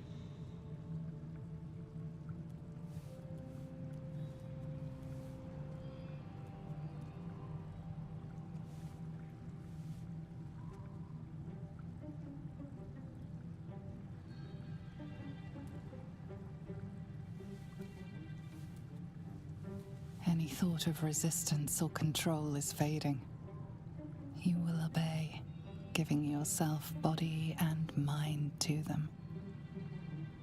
Okay, and here you have a performance check. You can pretend to be helpless while preparing to fight back. If you pass this check, you're going to get a surprise round on Haarlep. Okay, it's not an easy one to pass.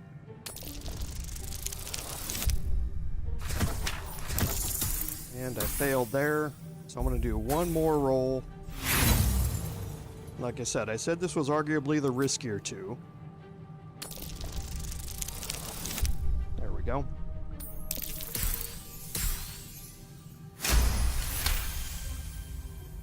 You retain a trace of free will, but it is one drop in the ocean of their desire. It will not last.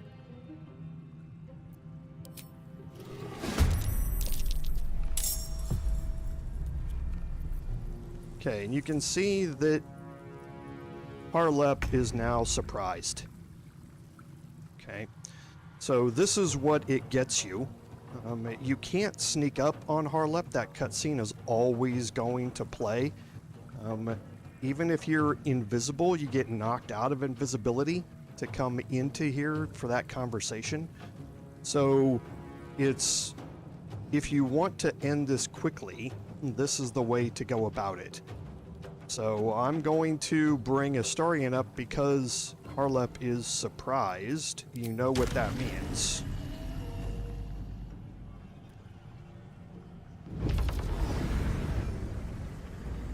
Every attack that Astarion makes is going to be a crit.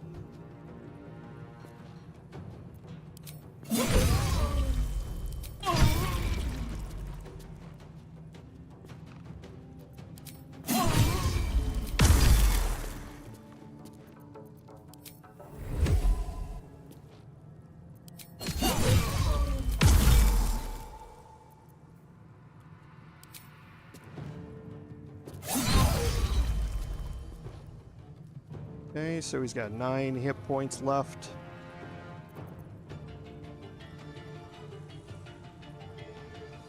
We could action surge there just in case, but I think Shadowheart should have enough to finish him. But even if she doesn't, he's got a surprise round, so... Oh, of course. Let's have some courage.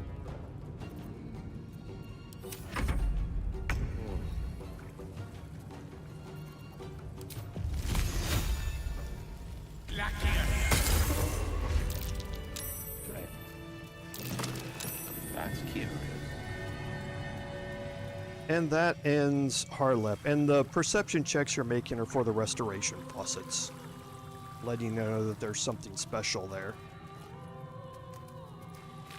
So Haarlep has the Hell Dust gloves. Okay. So let's go ahead and put all of our stuff back on.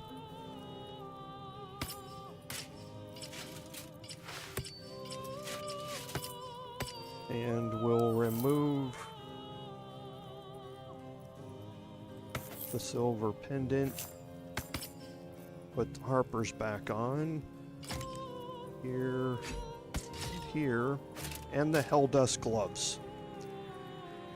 Now the Helldust gloves are a straight upgrade over the flawed Helldust gloves that I got from Dammit. So instead of 1d4, this is now 1d6 of each of the damage types. Saving throws still +1, however I now gain a +1 bonus to spell attack rolls and spell save DC with the Helldust gloves. And I also get a cantrip for Raise of Fire. This is basically a once per short rest you can cast Ray of Fire at level 3, which deals 3d6 of 3 for each of 3 beams. So a straight upgrade over what I'm carrying right now. So definitely going to utilize that. So now as far as the rest of the stuff that's in here, we have a button, and I'm going to break my group. My faith will guide me. She still have the shield? She does. Let's try this way. Wow, okay. Well, it's going to be hard for anybody else to pass that.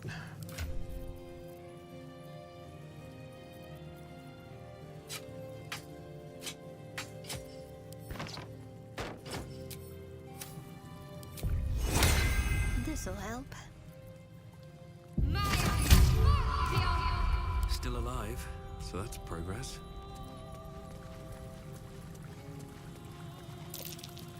That might be Okay, so there it was.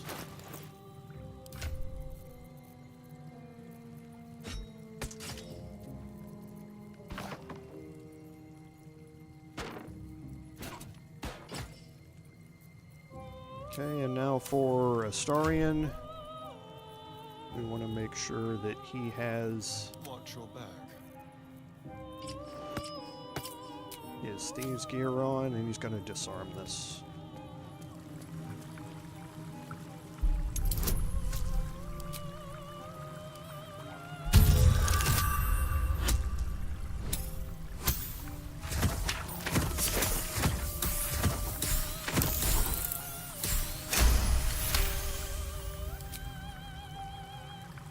Okay, then we can hit the button. And we have Raphael safe. And inside here, we have Raphael's notes. And it talks about the contract will be kept in the archive, protected by a password, and the password is "Give me my heart's desire." So this is the key to lifting that dome. The archives will be a walk in the park now. Okay, so now we're definitely going to swap those back out. I've got a long road ahead. Never wanted the easy And path. now we can head back to the archives. And now here is where, like I say, things take a turn. So if you look at the map, we've opened up everything. We have the prison here at this end of the hallway. Then all the way around to the other side, we have the archive. Okay, so we're going to head over to the archive.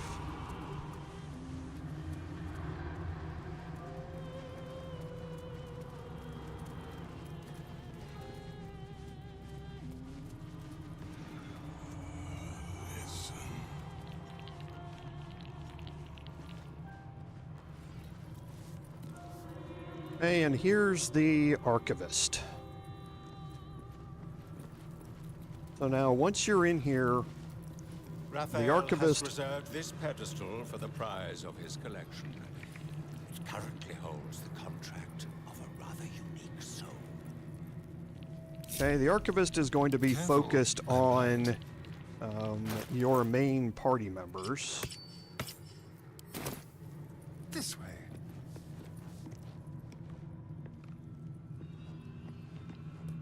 Always read the fine Okay, print. and Something over there. I forgot about the perception check, but we made it. So we're going to go into hiding. We're going to enter turn-based mode and disarm this.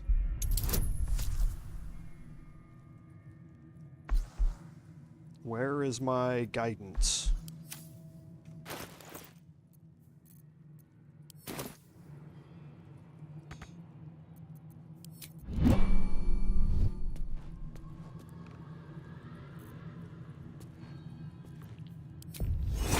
It wouldn't let me cast it. Into the shadows. Whoop.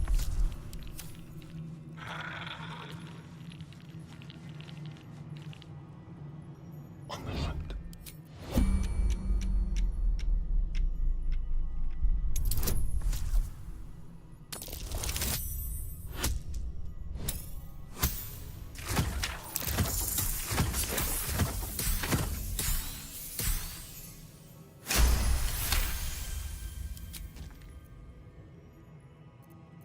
Okay, but I'm not going to take what's on the pedestal. Moving.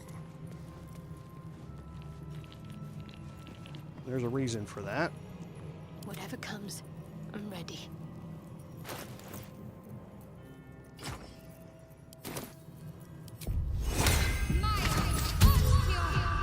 Onward.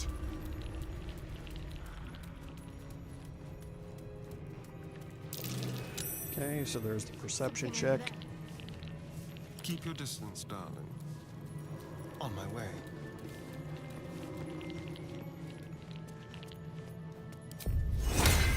Mine. Let's keep to the shadows.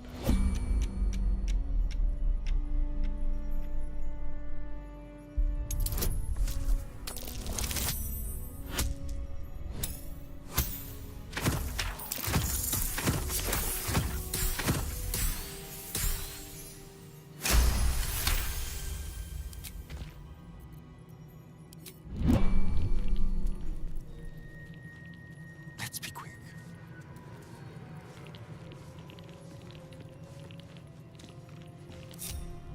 Okay. And now we get into the things are about to go sideways part of the House of Hope.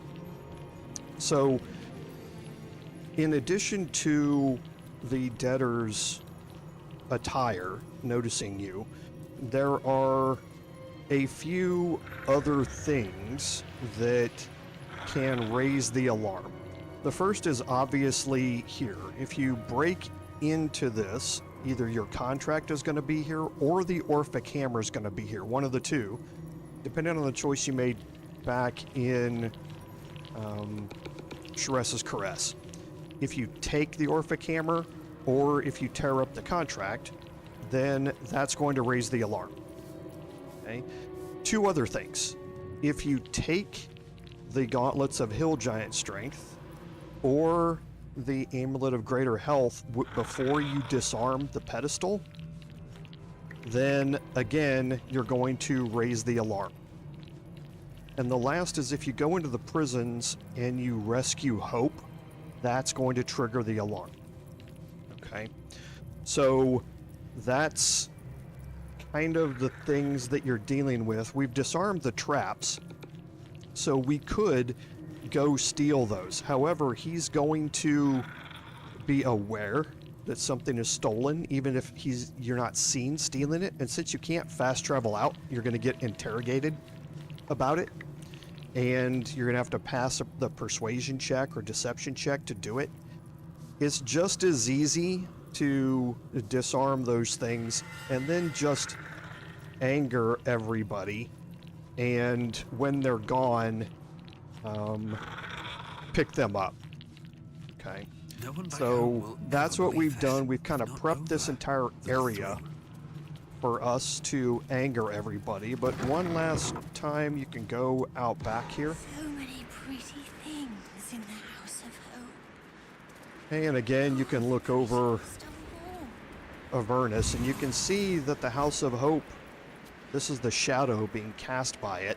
You can see it's floating here on a rock inside of Avernus. So a pretty impressive locale, to say the least.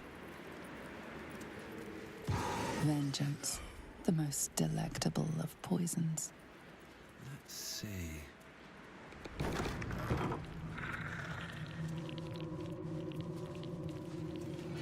Okay, so now we're going to have our interaction with the impervious sphere here. There it is. Your contract with Raphael. Your signature bold at the bottom. It appears to be protected by an energy field of some kind, but you're not familiar with this magic. Actually, I'm going to leave real quick because I want to drop a quick save here.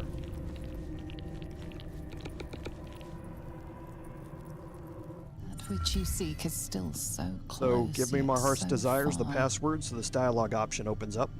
The magic blinks away at your words. Careful. Stealing the most precious item in this place is hardly going to go unnoticed.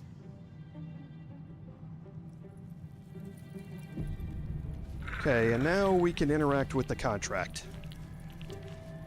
This piece of humble parchment contains your promise to give Raphael the crown of Karsus. Without it, you are unbound from him forever. Now, a note here. If for some reason you have decided not to tear up your contract, and you leave the contract here, and you raise the alarm, and you try and leave, Raphael, it's game over. Raphael will come back, he will invoke his contract, and he will kill the party. Okay, so if you raise the alarm, you have to tear up your contract. Here, we're going to tear up our contract and subsequently raise the alarm. Your blood suddenly runs cold. Raphael knows what you've done. Just rang Raphael's dinner bell. But you are the entire. This is delightful. You have what you wanted, but you cannot leave lest all hells break loose. A hopeless situation.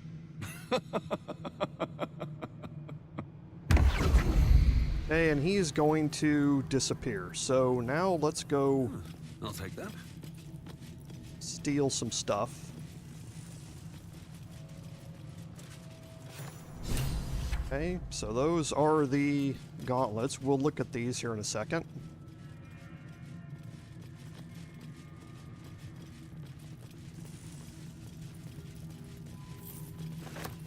Okay, and what did we just pick up?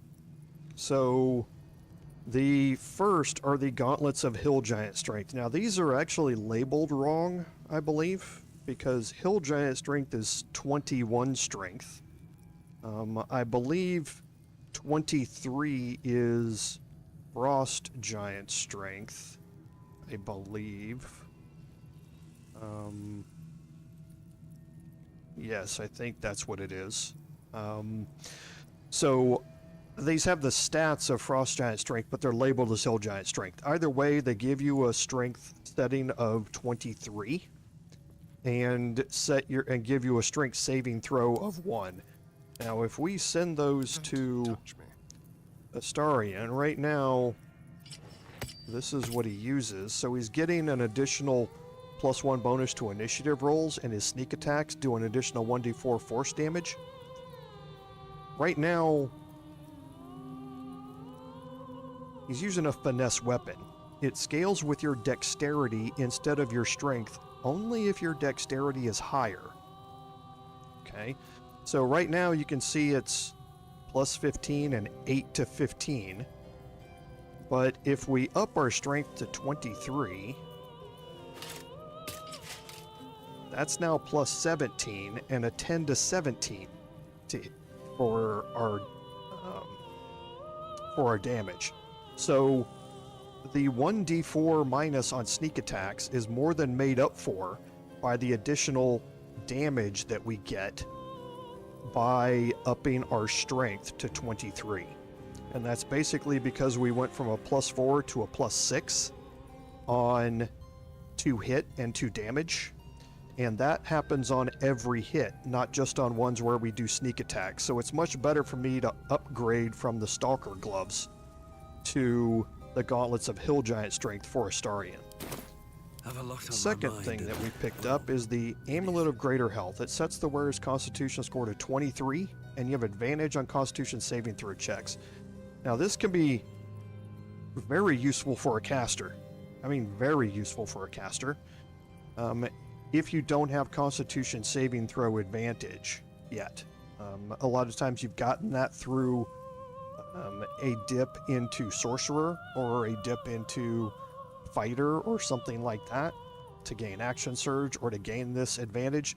But if you don't have it, it can be very useful. However, for my Fighter, right now it's 107 hit points. Now it's 155. So that's almost a 50% increase in my hit points, and I'm giving up a cast of shield here from the Amulet of the Harpers. So now I'm going to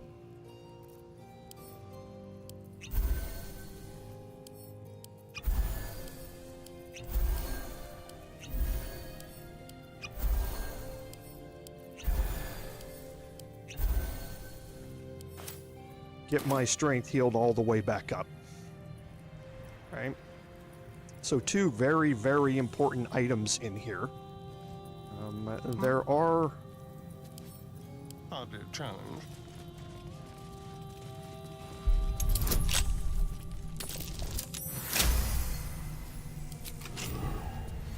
some other display cases and stuff like that you can search in here, but there's not anything worthwhile in any of these as far as special items go. There's just a bunch of stuff that you could sell out of them if you'd like. Okay, so the door is now closed. There's a reason for that. So we're going to put everybody into hiding. We're going to break our group. We're going to head out here with Astarion.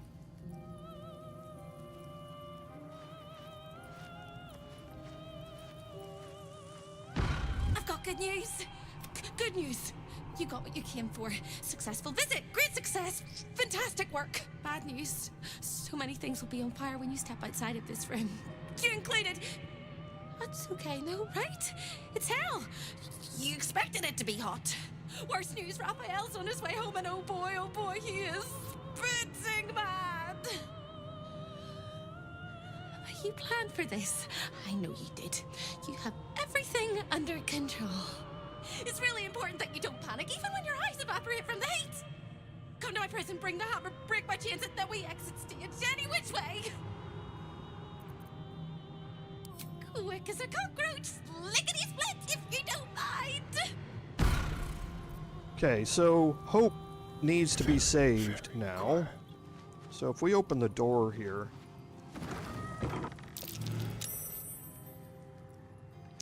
now you can see that one, Hope is out here, and this is going to be annoying in that Hope's detection cone will knock you out of hiding. So you have to be aware of that while you're doing this. All of the debtors have become alarmed, but we're going to quickly find out that they're not really what they seem. Okay? So I'm going to trigger a sneak attack here, and I'm going to hold control and keep shooting if I don't break stealth.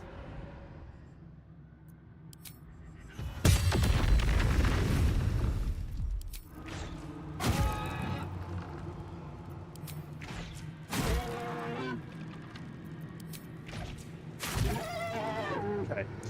So you can see after you kill the debtor, they turn into something else. Okay. So now I'm going to stay out of hiding because there's something else that's going to happen here. Tread lightly. Over here!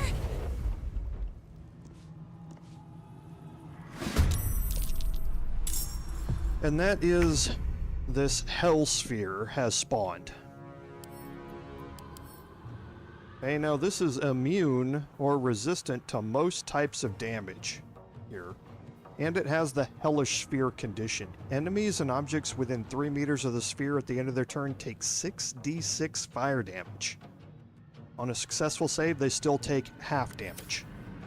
Now, the spheres have one weakness. And you can see, not going to be able to do a whole lot of damage because it's resistant to all of these damage types. Okay. But the problem that the sphere has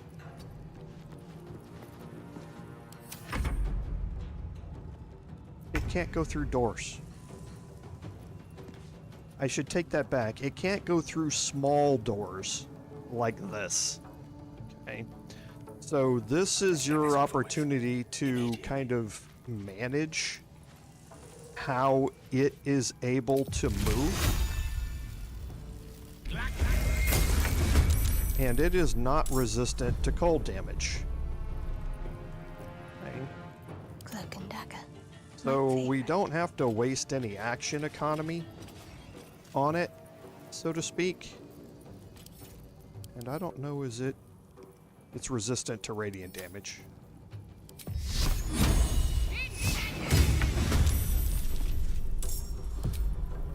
Don't want to think about why my eye is itching.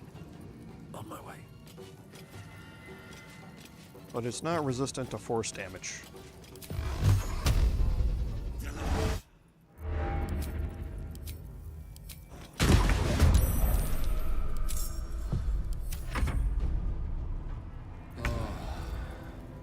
And rinse and repeat.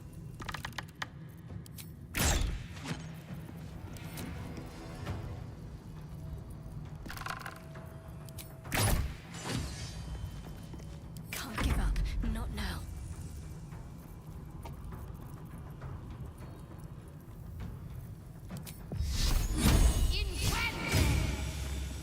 Still on my feet.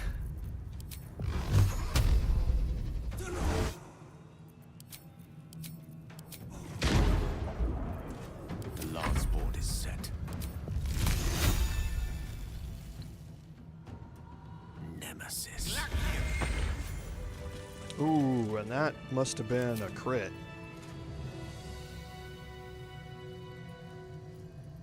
No, oh, yeah. Because I forgot, it was made vulnerable because of the chilled condition.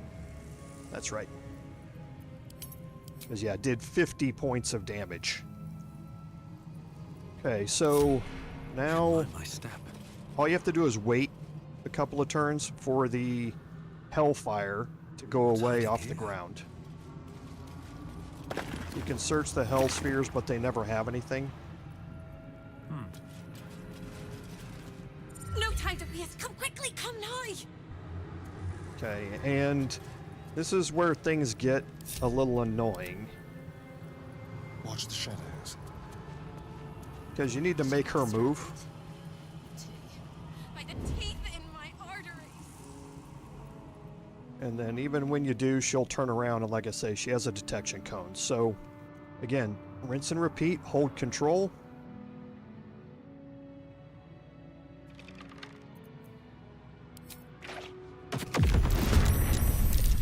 Okay, so that brought us into combat.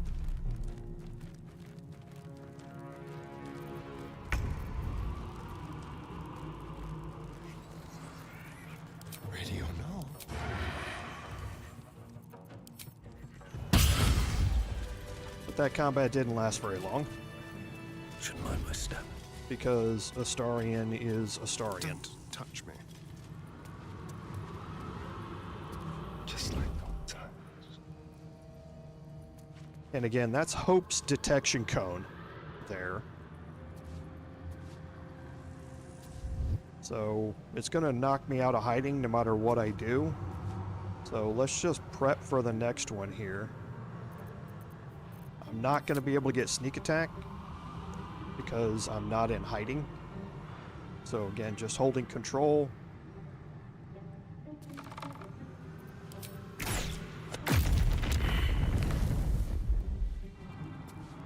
Make it hurt.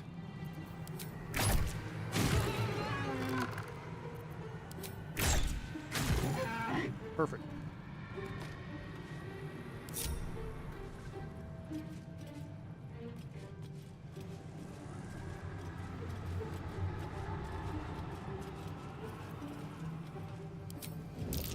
It's proud.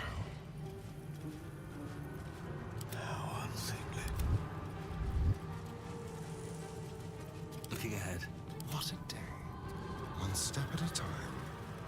Okay, we'll get up to Hope and make her move.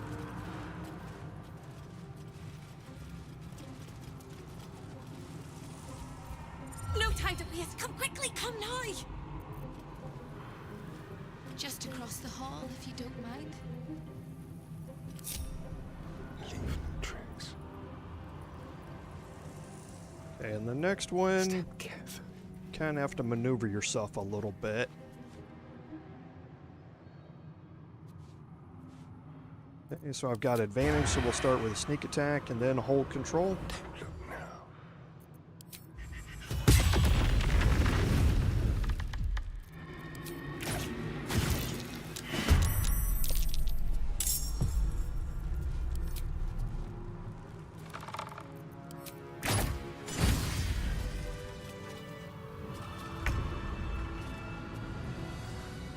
Okay, there's a gilded chest here that we can search while we're at it. How delicious. A crooked touch. Oof. And this has more potions of angelic slumber in it. So again, another way to get long rest back.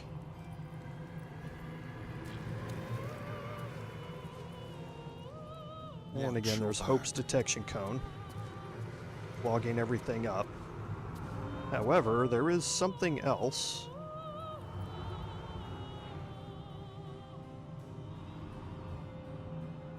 That is about to trigger. No time to rest.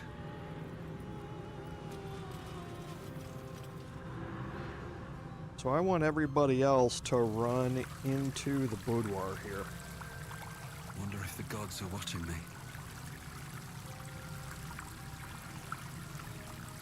And stand in the water.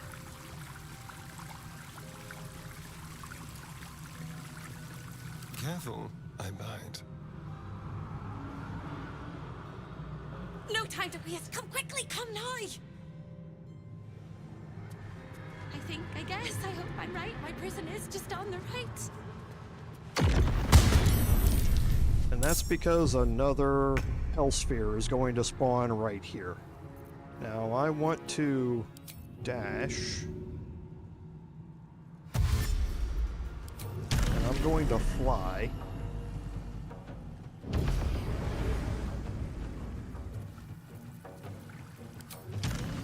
Into the water.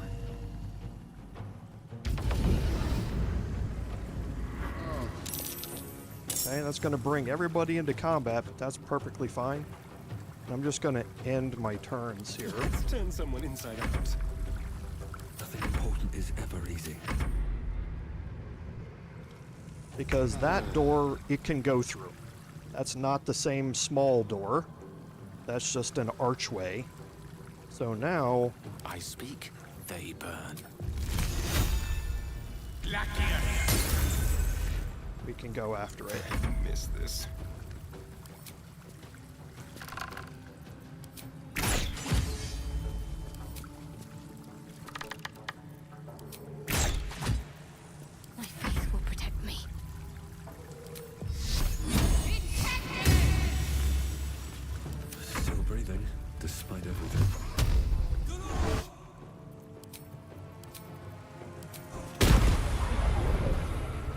Okay, and now the Hell Sphere on its turn, it doesn't come into the water. So as long as you're standing far enough in the middle of the water that you're outside of that 3-meter radius around it, you're perfectly fine.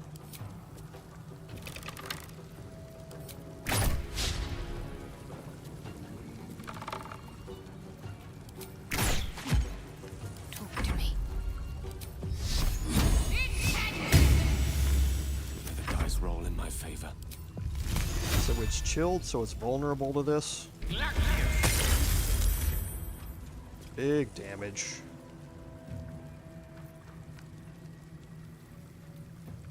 Never a dull moment.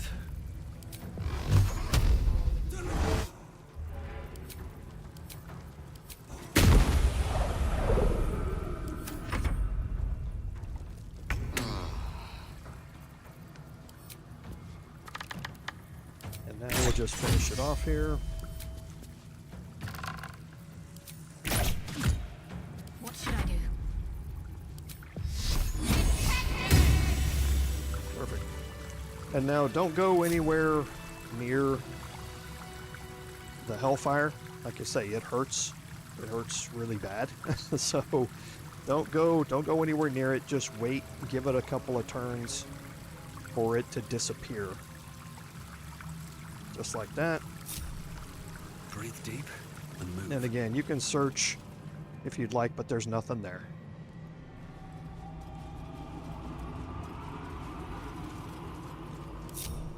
Well, hello.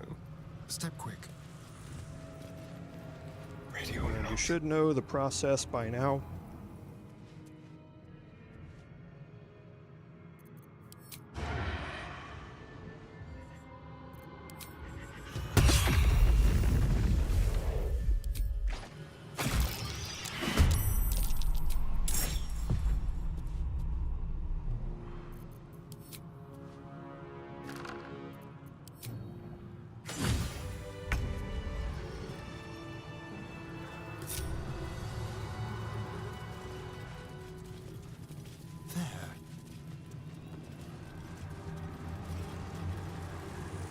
Almost there.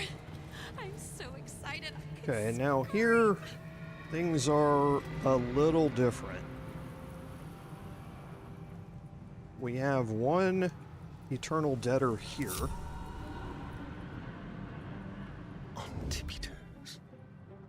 The element of surprise. But there are a bunch more in there.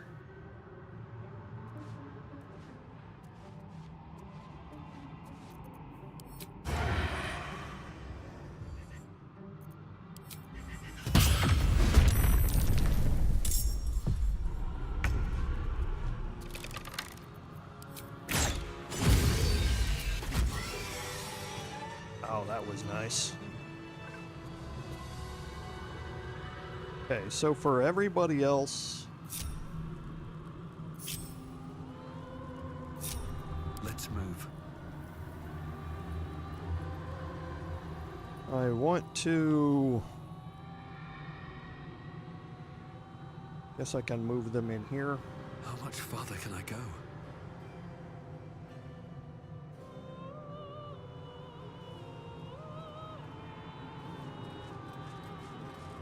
Kind of get them out of the way for now. Keep your distance, darling. Subtle steps. We're gonna have to deal with the ones down there anyway, but we may as well dismiss hope here. No time to waste. Come quickly. Come now. Okay, because we're not gonna go in that way anyway. Neither seen nor heard. Stay low.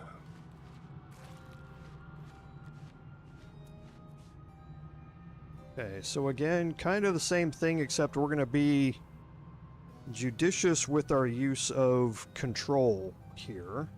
So... A very penetrable pocket.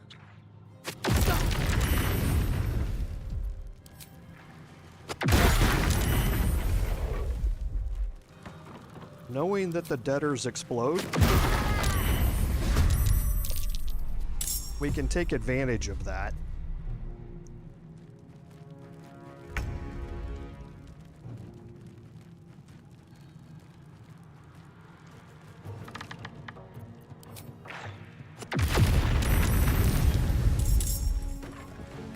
Okay, and now we're going to utilize a couple of things that we haven't seen very much.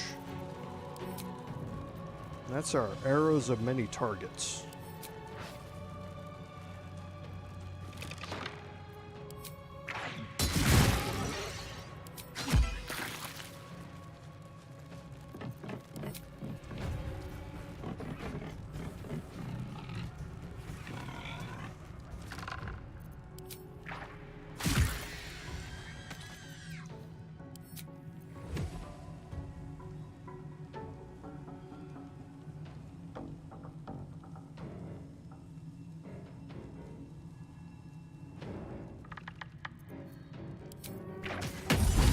Wasted a crit on him.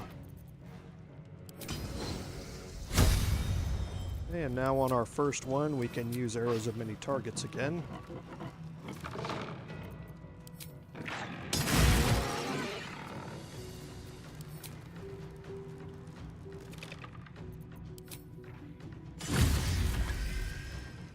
Alright, now we're going to take Astarion and fly him back around this corner, because the imps have a lot of movement, but so do the vengeful boars.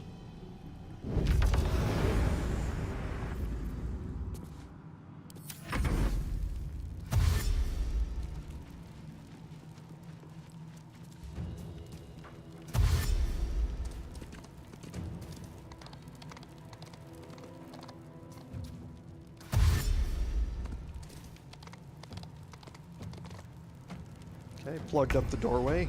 Nice.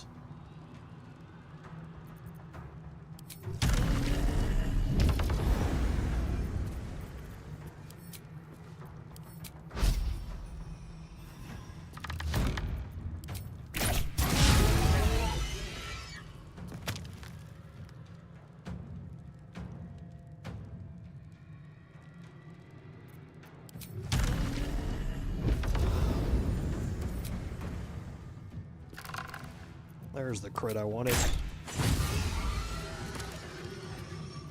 Okay, and now for the last one. Secrecy above all. Best step softly. What's my chance here? 85. Take it. Straight through. Crit. Taking my time in the shadows.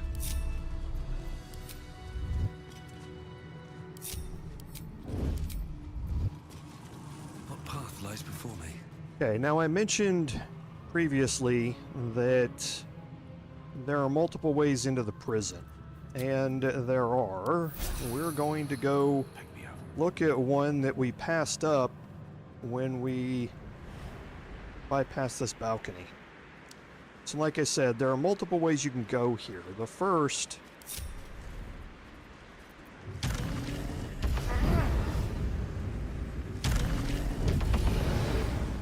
is you can fly this way.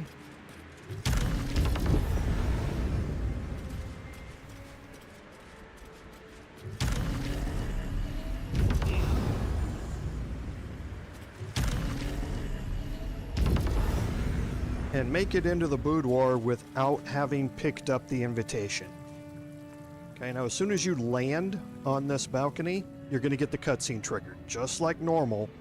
So there's still no avoiding that aspect of it. So it's not like you're sneaking in this way. You are still going to be in that cutscene no matter what.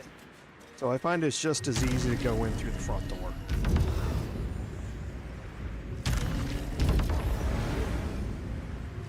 The second way is down here through this passage. We're going to get everybody else down here. Okay, maybe we're not. I'm ready. Whatever it takes.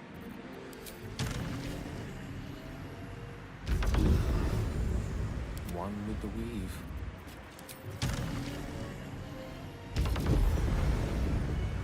Watch your back.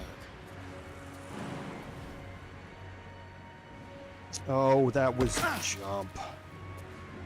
I really need to remap that.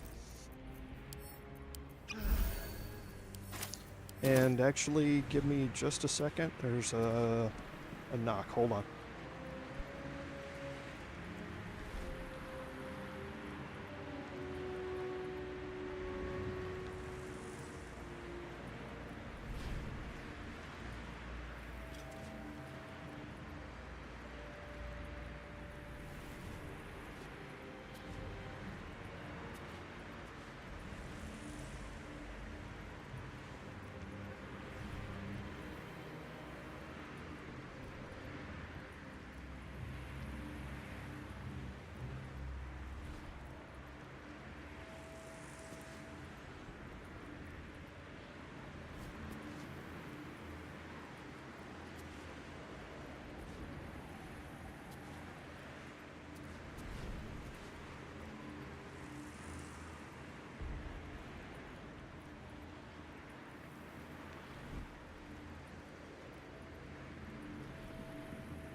Sorry about that. Neighbor came down and needed to tell me something, so I apologize. So, we're going to keep our group broken down here and go in here with Astarion just by himself in hiding. And as soon as we move in, we're going to be prepared to move backward. Careful! The jailer will swallow you whole if you take another step. And you won't be able to see me while you're being digested! You found my prison. My body is held in chains just beyond. The whole house is tumbling down and Raphael striding across the plains to come catch a mouse. And I swing that big, beautiful hammer, crack open my chains, and let's get out of here. It's time to buy this coop on a hope and a prayer. You sound so brave, but we really don't have a choice. Neither seen nor heard. Okay. And that's because we have some jailers here. We have some vengeful imps, and what do you know? We have a spectator. There's not just one. There's another one over here, and some more vengeful imps. Okay? So, what we want to do here is kind of manage this combat and hope that we can get a surprise round out of this. Now, it's tricky. I'm not gonna lie to you. Because the detection cones fluctuate so much, and this would have been a perfect time to go in. But because they fluctuate so much, it's hard to get in there. Now, when you're not in turn-based mode, you can fly a lot farther. So I'm going to wait until these things kind of adjust a little bit. Yes. Let's see if I can get in here. And I'm immediately going to go into turn-based mode. I should still be in hiding. I am. So let's get a sneak attack here on the first spectator. Okay, ooh, I landed a crit. And they are surprised. Okay, now that's a problem for them because, again, Astarion is going to be critting everything he hits that is surprised.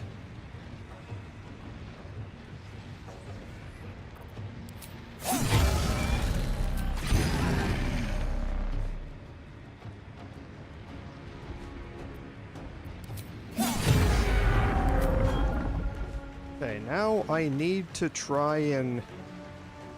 We still have a lot of action economy left here. So I need to try and make it to the other spectator.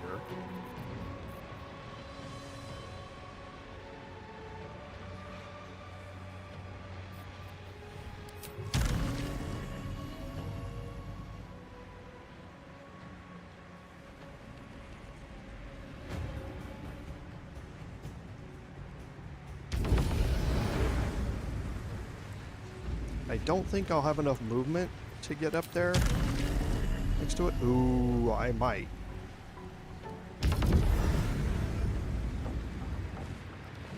Nope, I'm just a little short, so I'm going to have to dash here just to get that extra foot.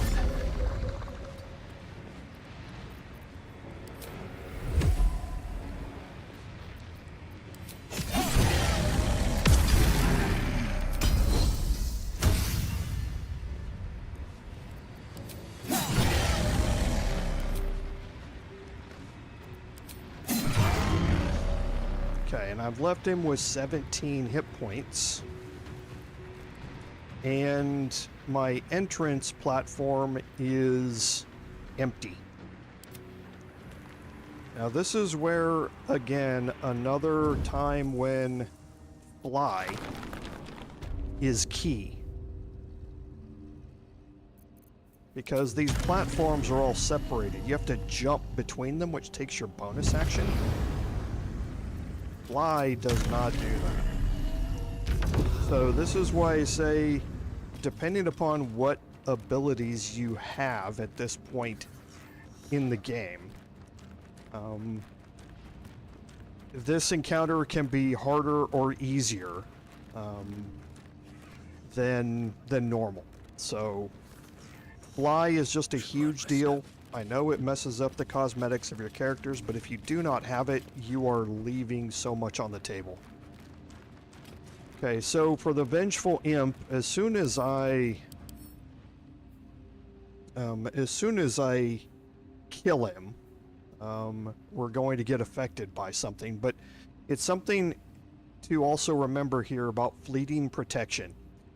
This is something you're going to notice throughout this fight and the final fight.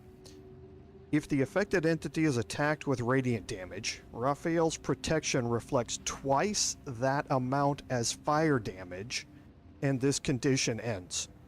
So basically, if you hit it with radiant damage, 2 times that is going to hit whoever hit it with the radiant damage. Now you need to be aware of that, because if Shadowheart casts something like Destructive Wave, and she hits multiple enemies, it may very well kill them. But Raphael is going to hit her with tons of fire damage in return, and it can kill her. So it's the same thing with Hope once we get to that point here. Okay.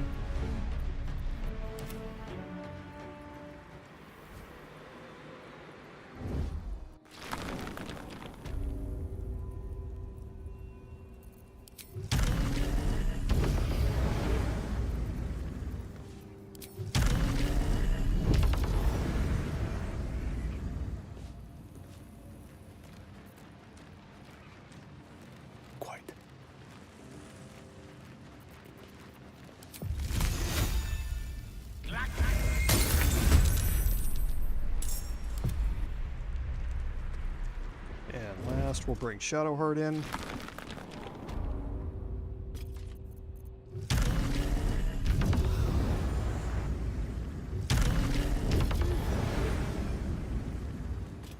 Need to tread softly.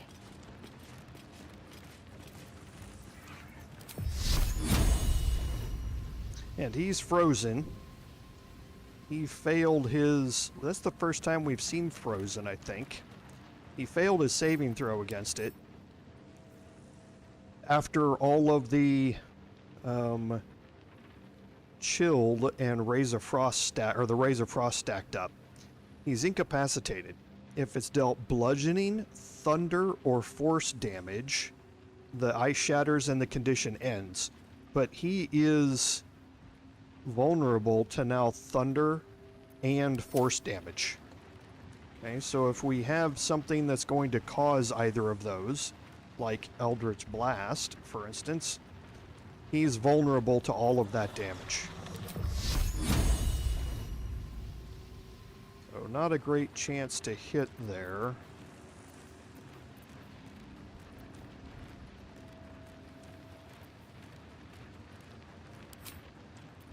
Might as well throw out thunder damage.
Just a little bit short.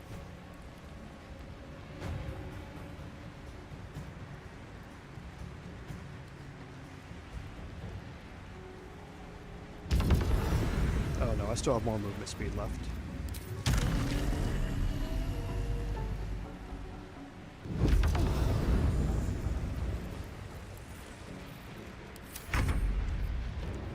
But it's not going to matter. Astarion should be able to end it.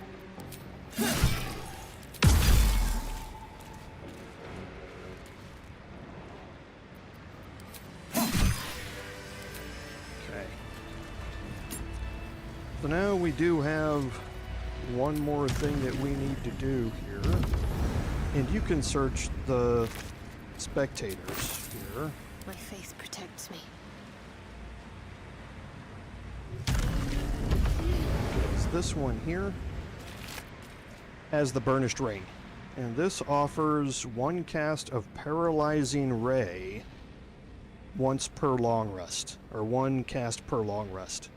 Okay, so paralyzes its target, which can be incredibly useful.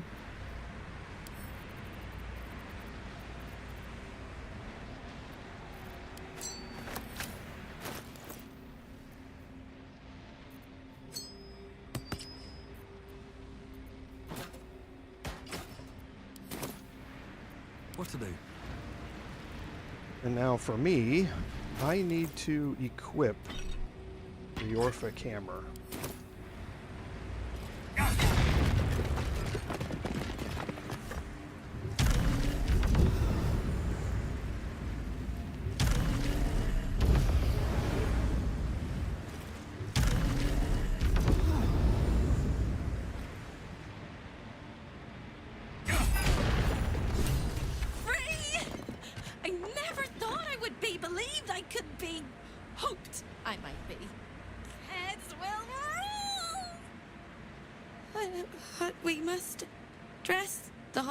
In the room. I can see how you avoid looking at me.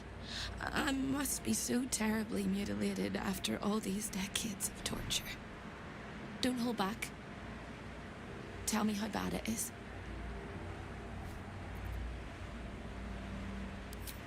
I'd blush if they had left me any skin to redden, and I would kiss you if they had not torn off my lips.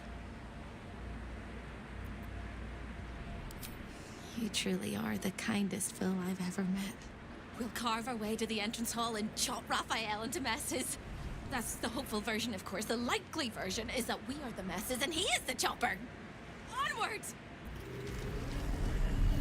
Okay, and now you gain Hope as a follower. And she is completely controllable. And she is a level 10 cleric. So as such, she has divine intervention.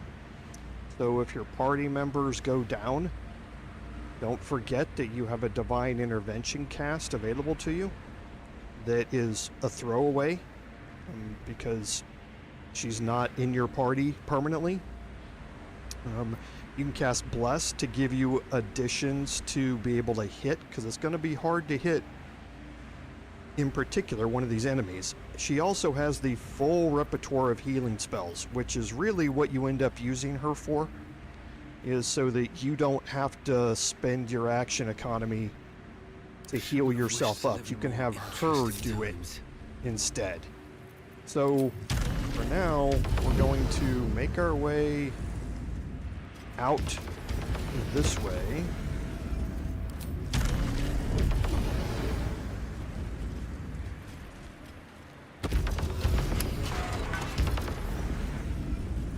Can hit the button, and this lever is going to unlock the prison entrance. And now we can head up. Now we recognize where we are, and there's only one thing that we have left to do, and that is to escape. Obviously, things aren't going to be that easy, so let's take a look. We know that we need to take a short rest because Astarion has to get his action surge back. Oh, lovely little pick-me-up. We need to make sure we're not carrying the Orphic Hammer into this. And now we're going to kind of set ourselves up a little bit here. Nobody else is using any elixirs. Can't afford to stay idle.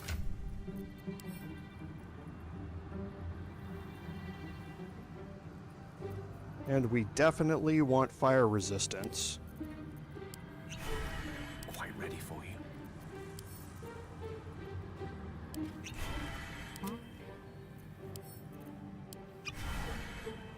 On everybody. I'm using the Elixir of Cloud Giant Strength, which is what I want to have on him. And then Hope. Actually, I can't remember if...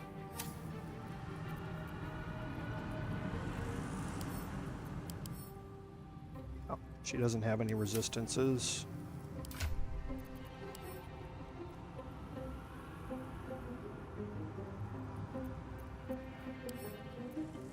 So we want Hope to drink one of those too. Okay? Because there's going to be a lot of fire in here. There are ways that we're going to help mitigate that, but you're not going to be able to mitigate all of it.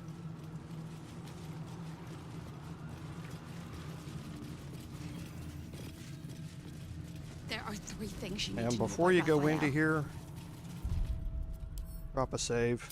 He's almost home now, closer than a kiss. His favorite color is blood. And he probably knows 1,000 ways to Here we kill us. go. Back in the room where we need to exit. Now, what I'm going to do here is split my group. Wits and blades. I'm going to always put sharp. everybody but Astarion This up way. here behind this pillar. Ah, excellent choice. Adventure awaits. No one's stopped me yet. Have to keep going.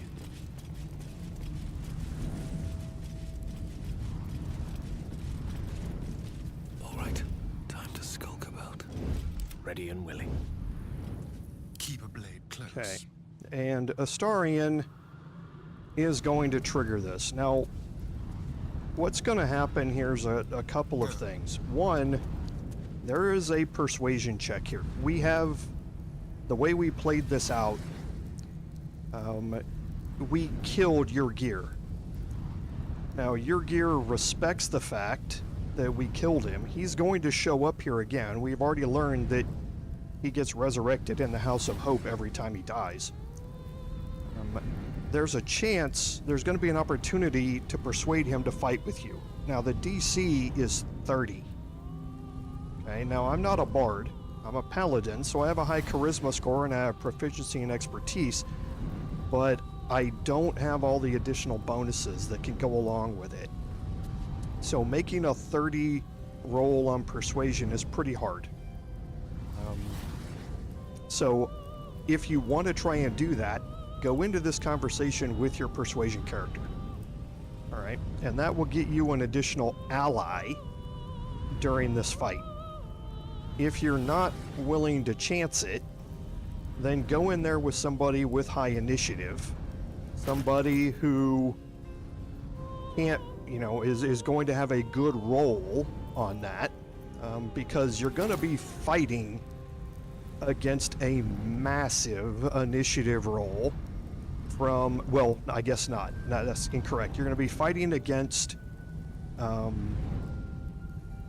Raphael's initiative. Now, Raphael's going to have a dexterity something like 27 or 28, but not for the purposes of initiative. He only gets that after he spawns, or after he enters into combat, and deciding that initiative roll happens before he gets all the buffs. And we'll kind of explain that when we go forward. But for now, the way to trigger this is to click on the portal to leave. There are a few spots here where there are no detection cones after everybody spawns in. So my 3 characters here should not be in combat after this starts. Hope is going to be teleported down to like right here as soon as Raphael spawns. So there's no point in putting her in hiding or anything like that. She's going to be respawned right down to here, and she's going to be in the fight no matter what. And like I say, she's a little squishy, so we want to try and protect her and us from what's going to happen. So let's go ahead and start this off, and we will see how well this goes.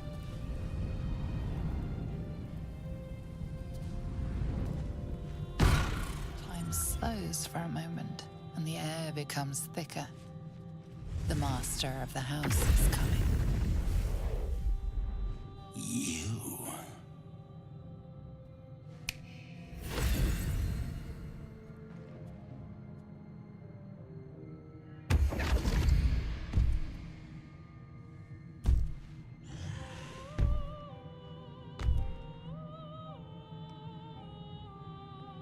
There are many things in your world that I loathe. Litters of kittens, chattering children, the noise and the chaos of it all.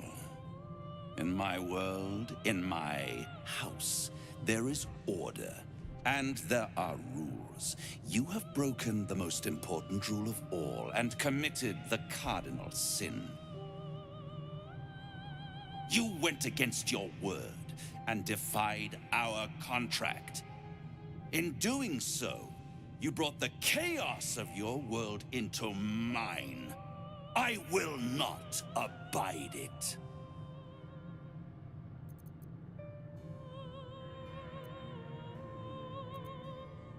You think I'm on your side?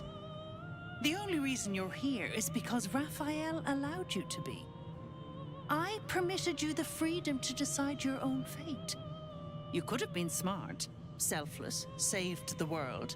Instead, you came here and risked everything. It's the fatal flaw of mortal kind. Take away their free will and they call you a tyrant. Allow them to indulge it and they become tyrants. You would have been heroes if you'd only dealt fairly with me. Instead, you're not so different to doomed Karsus, overreaching your limits and burning your world to ash. Wrong! Wrong! Wrong! They will save their world and smash you to smithereens. It's this charming naivety that makes your company such a joy to me, Hope. I'll even forgive this little rebellion once you're suitably chastised. This isn't a rebellion. It's a revolt. I'm revolting! Then Hope dies today. Commander, you can salvage a trophy from these insects when I'm done with them. These insects struck me down beneath the Shadowlands. They are worthy opponents. Their skulls will make fine trophies. And here's your persuasion option. And again, like I say, it's a DC 30. So I'm going to forsake that and just deal with your gear. You mistake efficiency and strategy for cowardice. It will be your last mistake. If you have any last words, make it quick. It will only take a moment to finish you.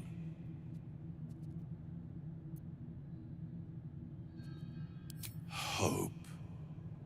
It always burns you in the end, little mouse. Now, down comes the claw. All mortal lives expire. Souls go to their dooms in flame. Just appreciating the music.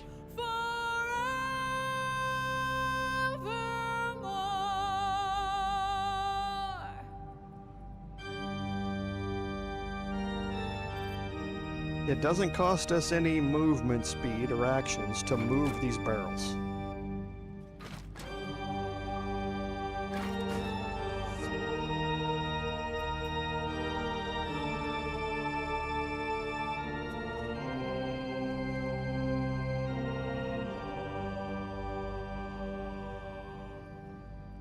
Hell, hell, hell has its laws. Hell, hell, effect and the cause. Curtain falls, but hold your applause. Squirm, squirm, for now down here come the claws. Like I say, I love the original voiced song. That's amazing. Okay, so as we thought, we have our 3 other characters still out of combat here.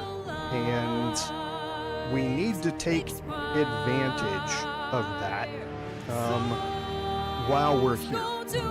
And we're going to get damage on Raphael, but let's take a look at him right now. And first, he has this soul pillar proximity.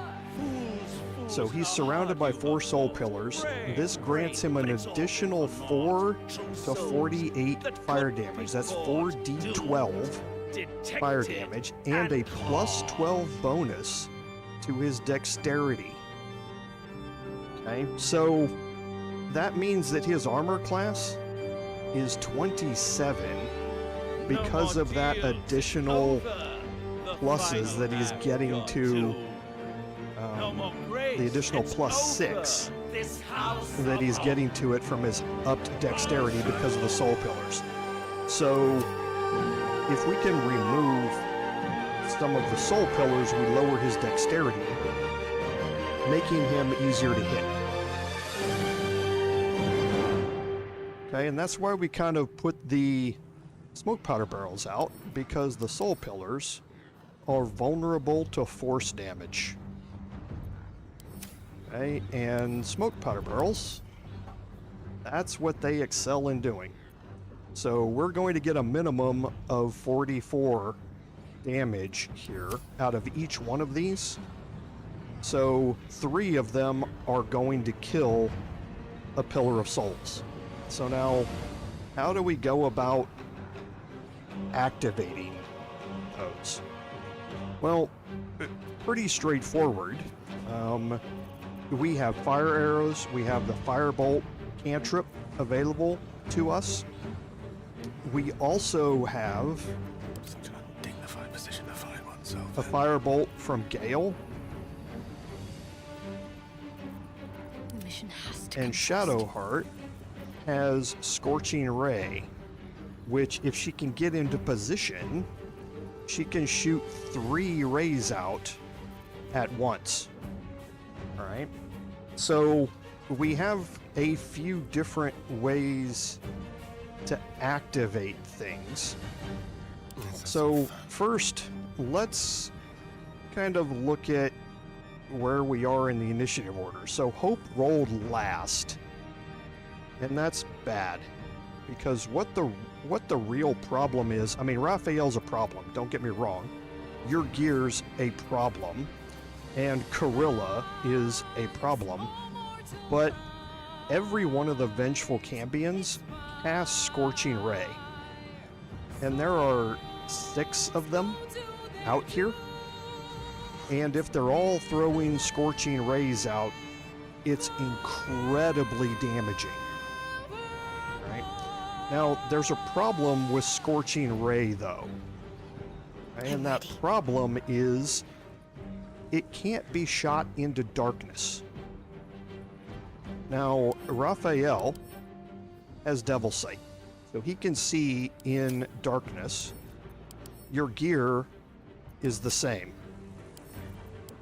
Corilla does not. She has Dark Vision. And even though it's named Devil Sight, and these are devils with the devilishly strong trait, they cannot see in magical darkness, which means they can't throw Scorching Rays at you while you're standing in darkness. So that needs to be our priority here, is getting our people into darkness as much as we can for this first turn before we can start consolidating everybody. So what I'm going to do is I'm going to start this off with Shadowheart, just throwing a darkness out here. Now this is going to bring her into combat as soon as it does. And she rolled fairly well. Again, Shadowheart has the alert trait.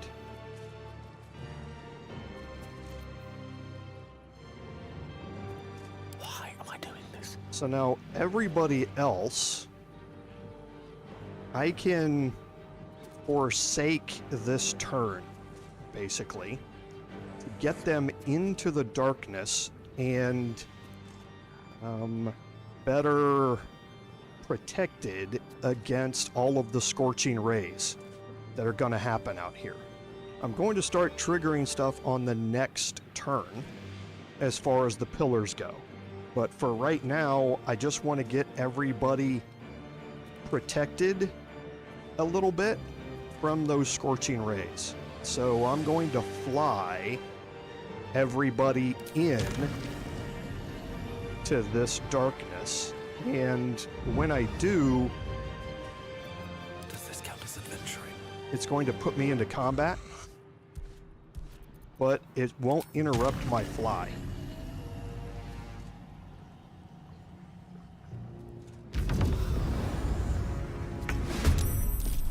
Okay.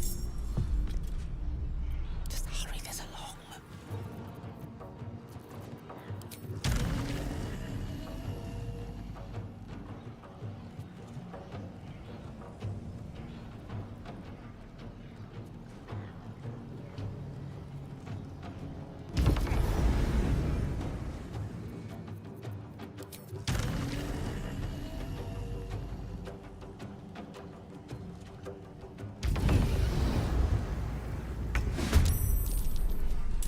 Because our initiative rolls are going to be pretty bad. Okay, so now as far as Astarion goes, what do we need to do here? And Lord Henry makes a good point that if you don't have darkness here, casting Sanctuary on Hope is a great thing to do since she's last in the initiative order. That will keep her safe throughout all of the rounds as she goes, and then when she attacks and it wears off, then I'd really only have to deal with 2 more people attacking before I could get back to Shadowheart to recast it. So that's something we are certainly going to deal with in the future. But what I want to do right now with Astarion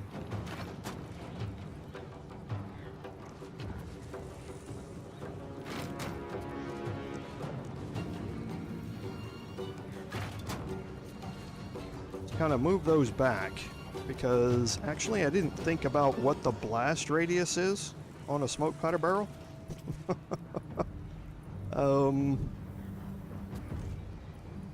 So this could get interesting.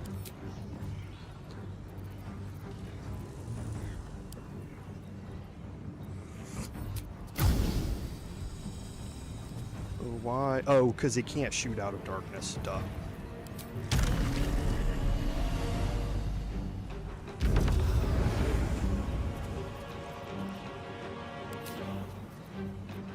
And we might as well throw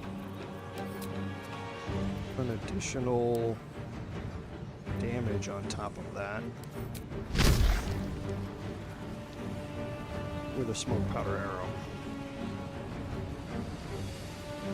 Actually, I don't know if that blows up a smoke powder barrel or not. Let's not chance it.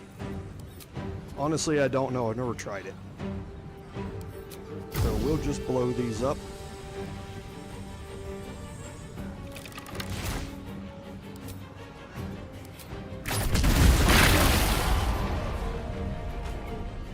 Okay.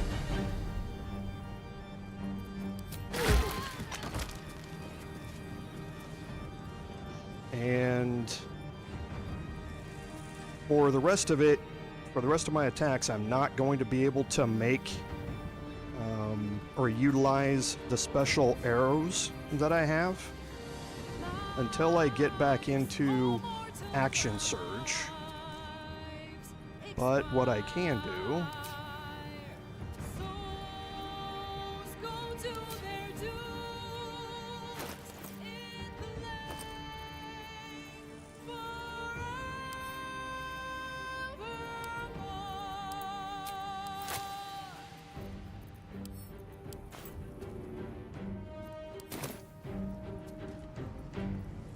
bamboozle them.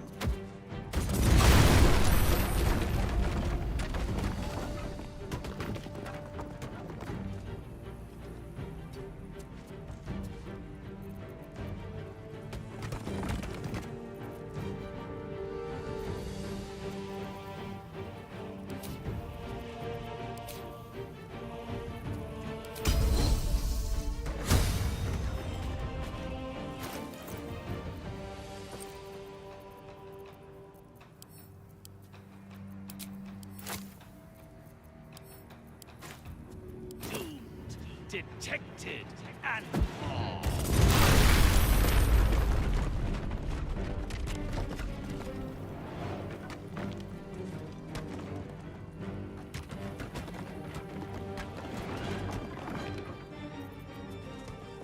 And I think that's it. Oh no. Oh, because I have my extra attack still active.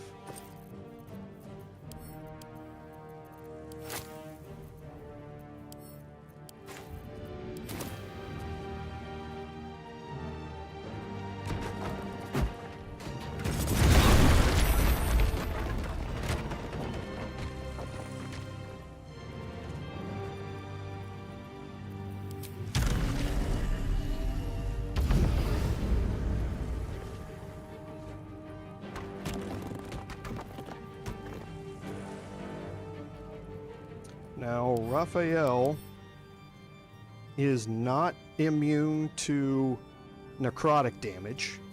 That's important to realize with Astarion's attacks, but he is immune to fire damage. Okay? So by killing 3 of the fire pillars, we've significantly reduced his damage and his armor class. It's now down to 22 instead of 27. And he's consumed one of the souls from the destroyed pillars. Now, destroying the pillars definitely helps you. However, there's also a downside to those, and we're going to see that coming up fairly quickly. So let's go and see if we can get some additional damage on him. I'm going to... That's a crit by itself.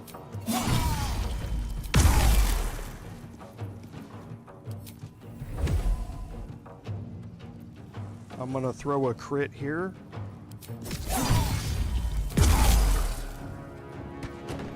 Okay.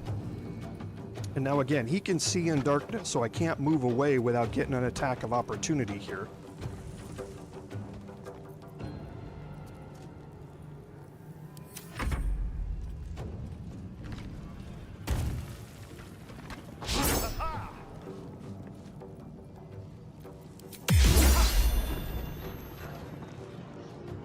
And now I'm back to Shadowheart.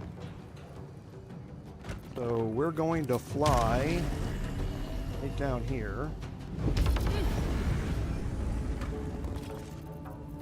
We're going to take a firebolt.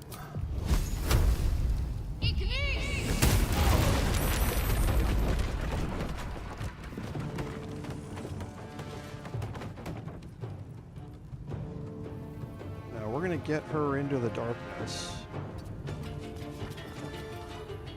Okay, and where are my armor classes? So Astarion's 23, I'm 22. We've done two things that are very important at the start of the fight. Well, I mean, we've done a lot of important things here. Astarion is a hero in this fight.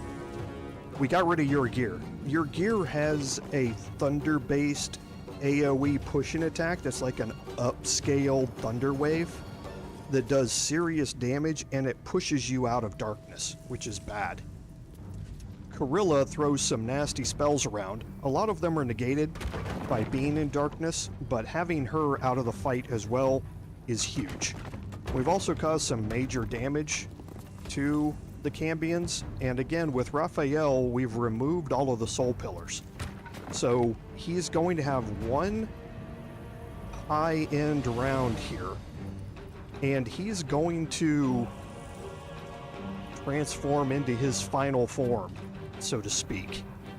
And then we're going to have to deal with that. There, like I say, there are downsides. There are both upsides and downsides to killing the soul pillars. We're about to see one of the downsides. Okay. So here...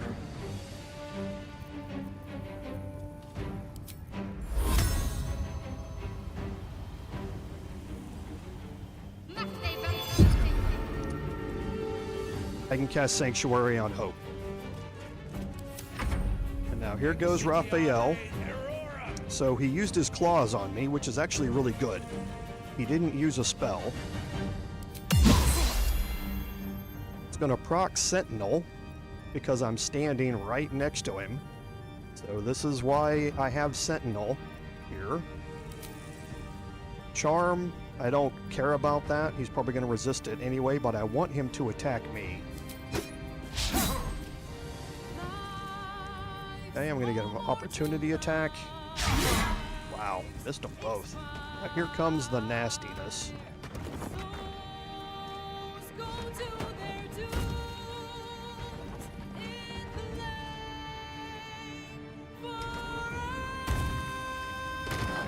And you can see the Cambions. Here's Raise of Fire. Now, I'm not going to counterspell this. I'm not going to projected ward it. To see they can't shoot into it. So we actually had a really tame round there, so to speak, with 3 of them just sat out here and didn't do anything, and only 1 of them cast Raise of Fire. Normally they cast Raise of Fire like it's going out of style. And we actually don't have... We have a free round with Hope, which is great for us, because we're going to cast Bless. And I can get 4 targets here. Doomed, detected, and lost.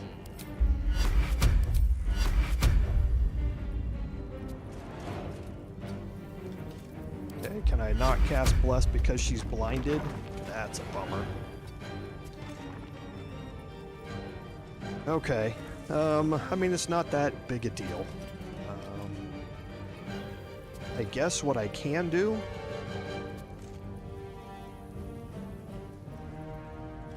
I can do that instead. We're going to game this system a little bit. Ready. What fools else these mortals be. Yeah. We're going to game this system a little bit. I'm going to have Shadowheart drop her darkness. I'm going to have Hope cast Bless on everybody. Now I'm going to switch to, and then I'm going to end her turn.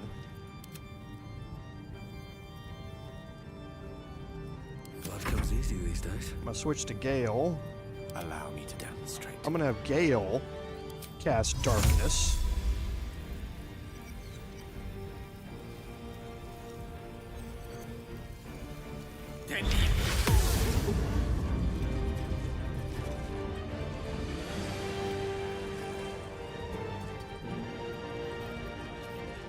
I won't give in. And now for my Paladin.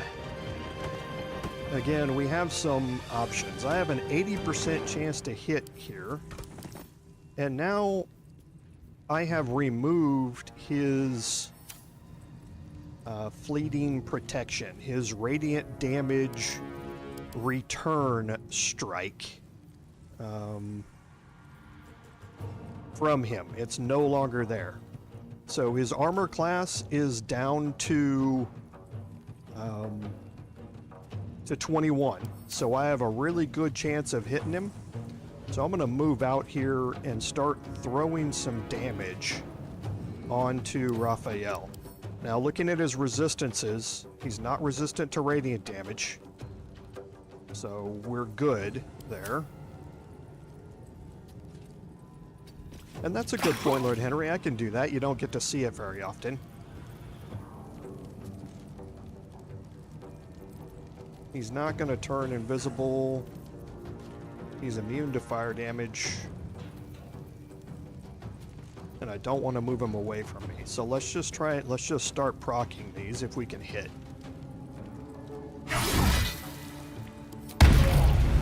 My bonus action, I need to use...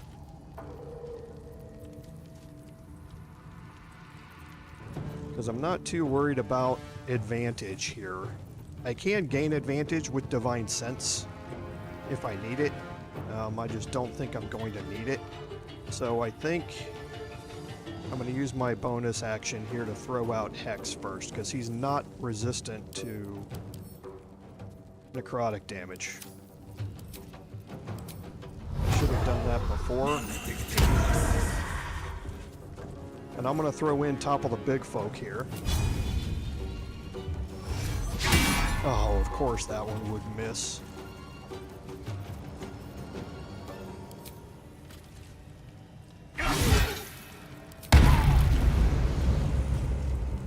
Okay, and I'm going to leave him right there. I'll take some attacks from... he's still in the darkness. Yeah. I'm still in the darkness.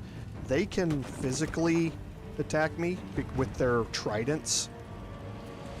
But I would rather do that than let Raphael move away from me freely. I want to get an opportunity attack here if I possibly can.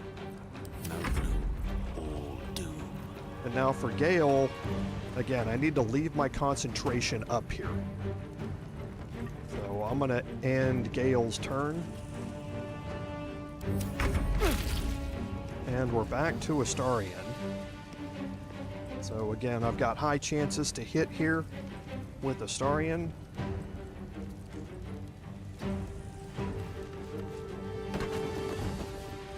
I'll throw the crit.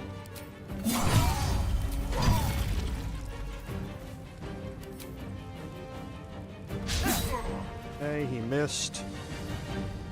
I'm going to actually throw an Ascendant Bite on here. Okay, that hit for almost nothing. Now I'm going to provoke the attack of opportunity using Astarion. Perfect. Actually, if he goes after my Paladin, I would like Sentinel to proc.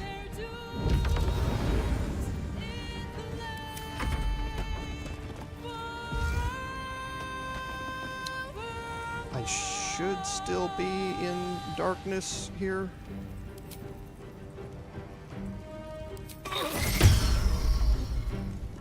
I'm right on the edge of it though, so I'm not going to take a chance.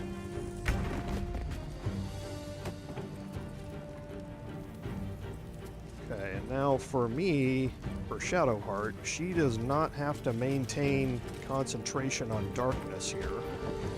So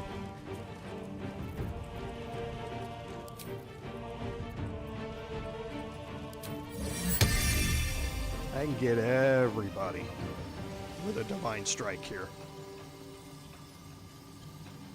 Might as well upcast this too. Oh, it doesn't grant any additional benefits. Okay,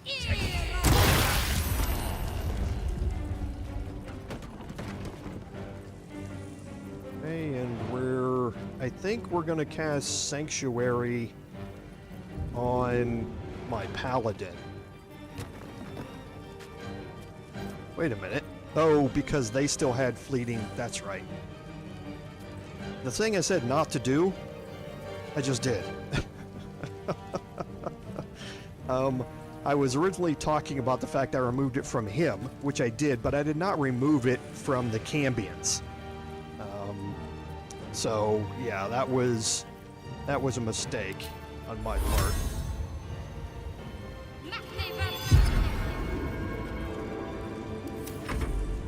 You should never have come. Okay, here's his ascension.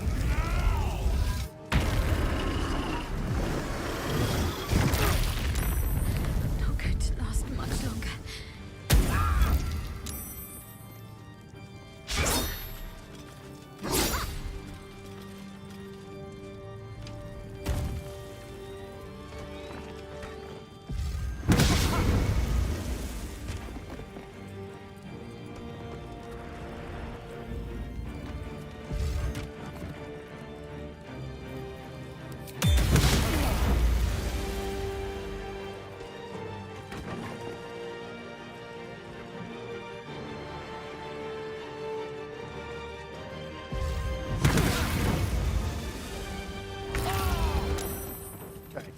So, again, now you see his final form, so to speak. Now, this only comes out if you destroy the soul pillars. Now, what he has here is he has soul charges, so he still has those left over from his last round when he had the soul pillars that he absorbed when they died, but he's not going to get any more after they're done. He has multi-attack though, and this is one thing that he didn't have previously. It says if all the soul pillars have been destroyed and he has no soul charges, then he can start using multi-attack. He's got Fiendish Blessing now, so the Cambions now have a +2 bonus to their armor class.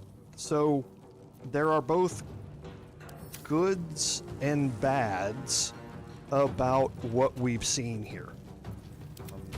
The first thing that I'm going to do though is to get everybody healed back up.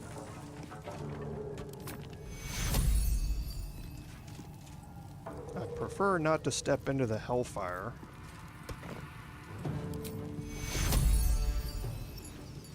So they have all of their stuff missing, right? Yes. Okay. So, like Lord Henry said, with Divine Intervention, you can use these once per playthrough. Okay. So hers is Sunder the Heretical. Now, this is an ability, you can see how big it is, that's going to do 8d10 radiant damage to everybody in here. Now, I'm probably going to roll on average somewhere around 35 or something on this, so it's probably not going to do a whole lot. It's normally better to save her Opulent Revival for this, because, like I say, the damage that Raphael can output can be pretty harsh. So it's kind of a toss-up here as to really whether I should be doing this or not, but you don't get to see it very often, so I'll go ahead and drop it. But I'm going to first move her.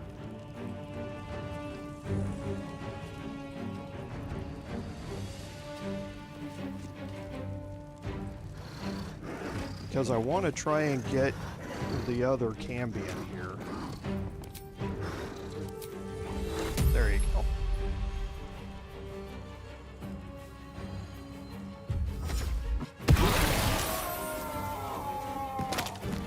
Okay. So I eliminated 2 of the Cambions. So again, on a grand scale of things, you know, it's one of those iffy type of things. I'm gonna throw this at level 4. And then end her turn. Another fight. Let's go. Now for my Paladin, I definitely want to get out of the Hellfire here.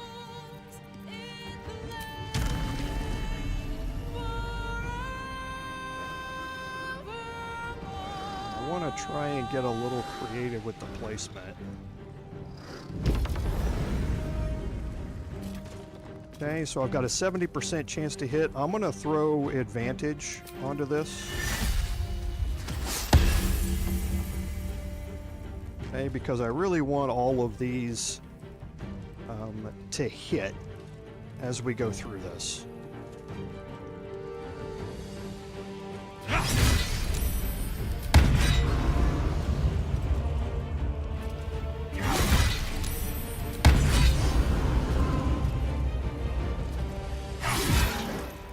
Down comes the claw, baby.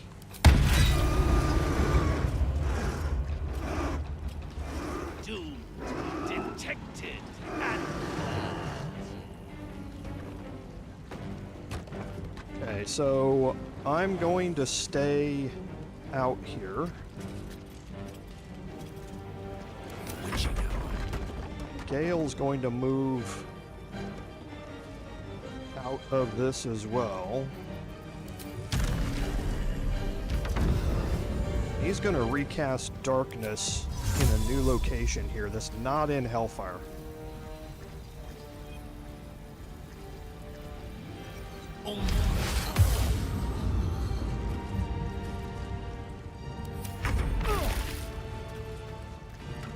Oh, and it disappeared right when I did that. Not a big deal, though. So let's get Astarion around behind these two since they're blinded.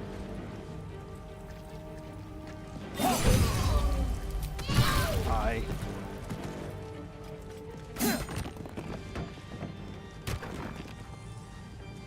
Hello? Well, I say lag.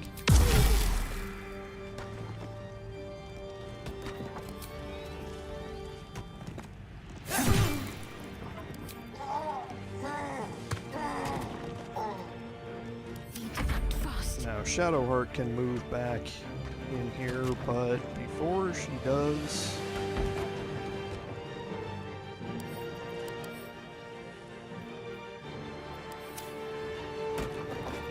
you know what, actually, we'll just move her in here. Let's throw another one. Since they no longer have that response ability.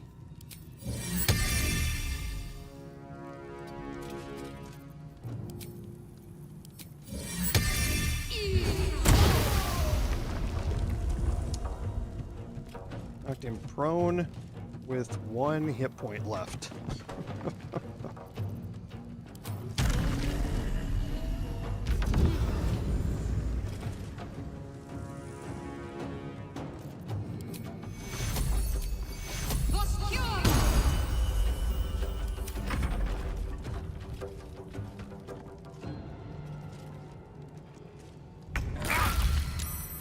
And again, that's what Darkness does to some of these enemies.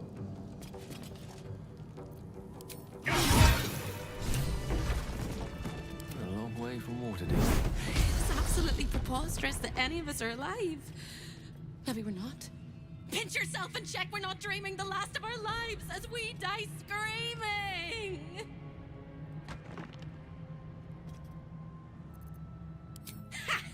You are wide awake, and Raphael truly is defeated. Then we're not just fine, we're spectacular! What a wonderful, jubilant, glorious day. But my poor sister, Corilla.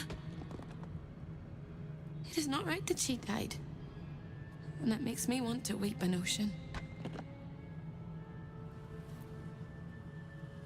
When we were children, she always kept the last piece of pastry for me and bloodied the nose of the bullies who pulled my hair.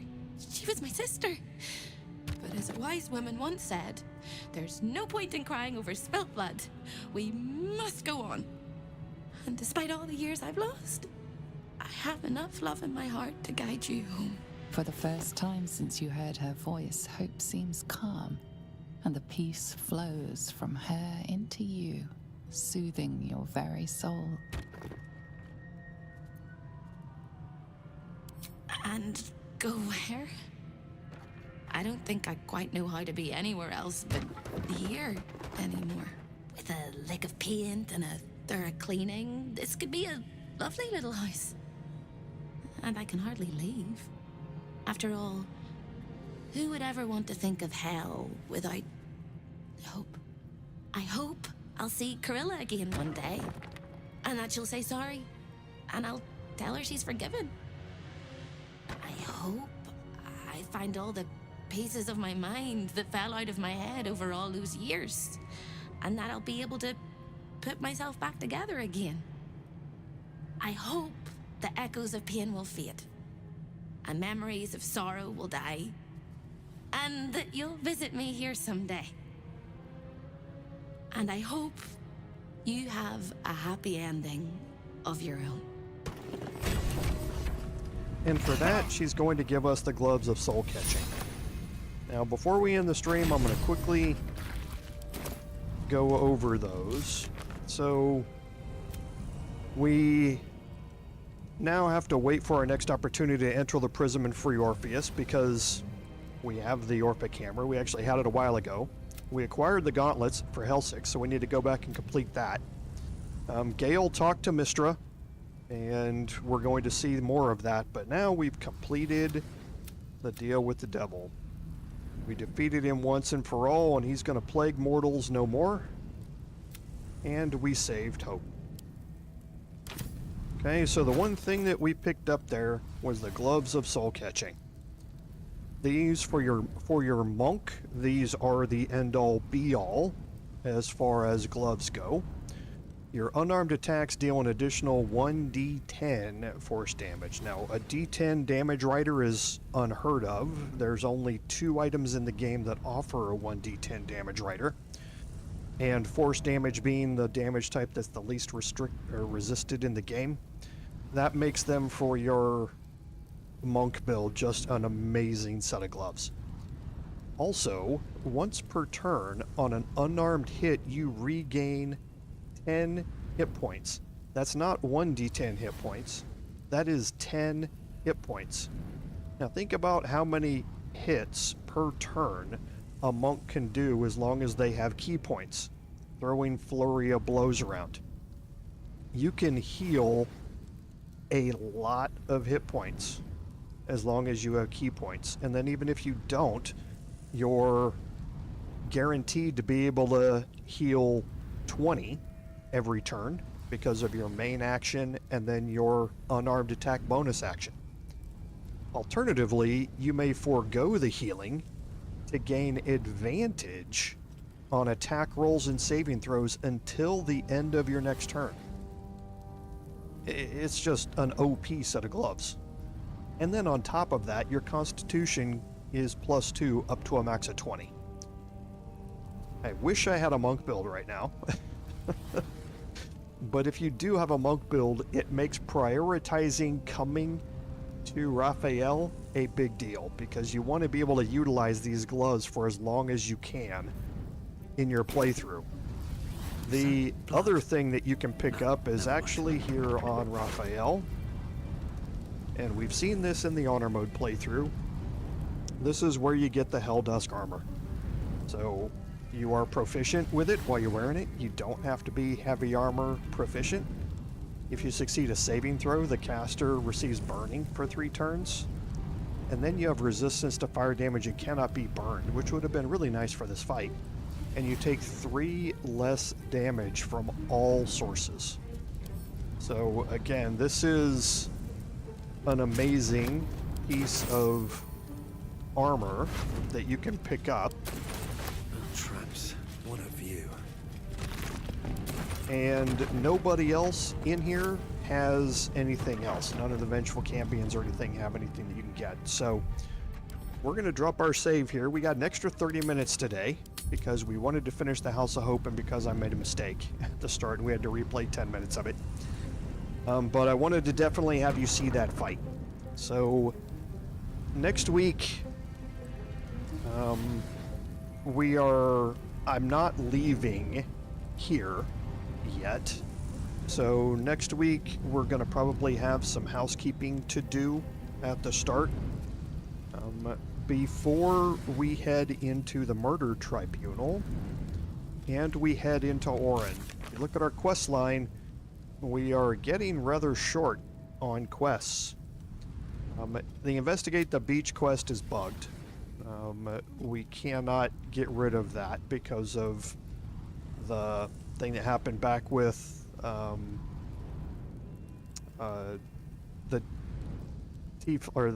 with Donnie back in the Druid's Grove. So that one we just can't do anything with. Steal a Gith Yankee Egg. We're not going to give it to Lady Esther, so that one's not going to be completed. This one will complete as soon as we leave, and then we're going to get on to this one here. And after that, there's not going to be a whole lot left to do. So we're coming to the end of things here, chat, and here in another couple of weeks, we're going to see the end of the Paladin playthrough, and probably within 3 weeks, we're going to see the end of the Bard playthrough. So I'll put up a post and see if there are other things you would like to see me, other games you would like to see me play as a replacement for either of these 2 live streams. I may actually take a couple of weeks break during that anyway. We'll have to see how the holidays are playing out around my vacations and that sort of stuff. But for now, I think that's a great place to end the stream today. So as always, thank you all for being here. It's always a joy seeing all of you in the chat and the interactions that we have, because as always, without your support, none of this would be possible. This is Commander Jorval saying until next time, bear the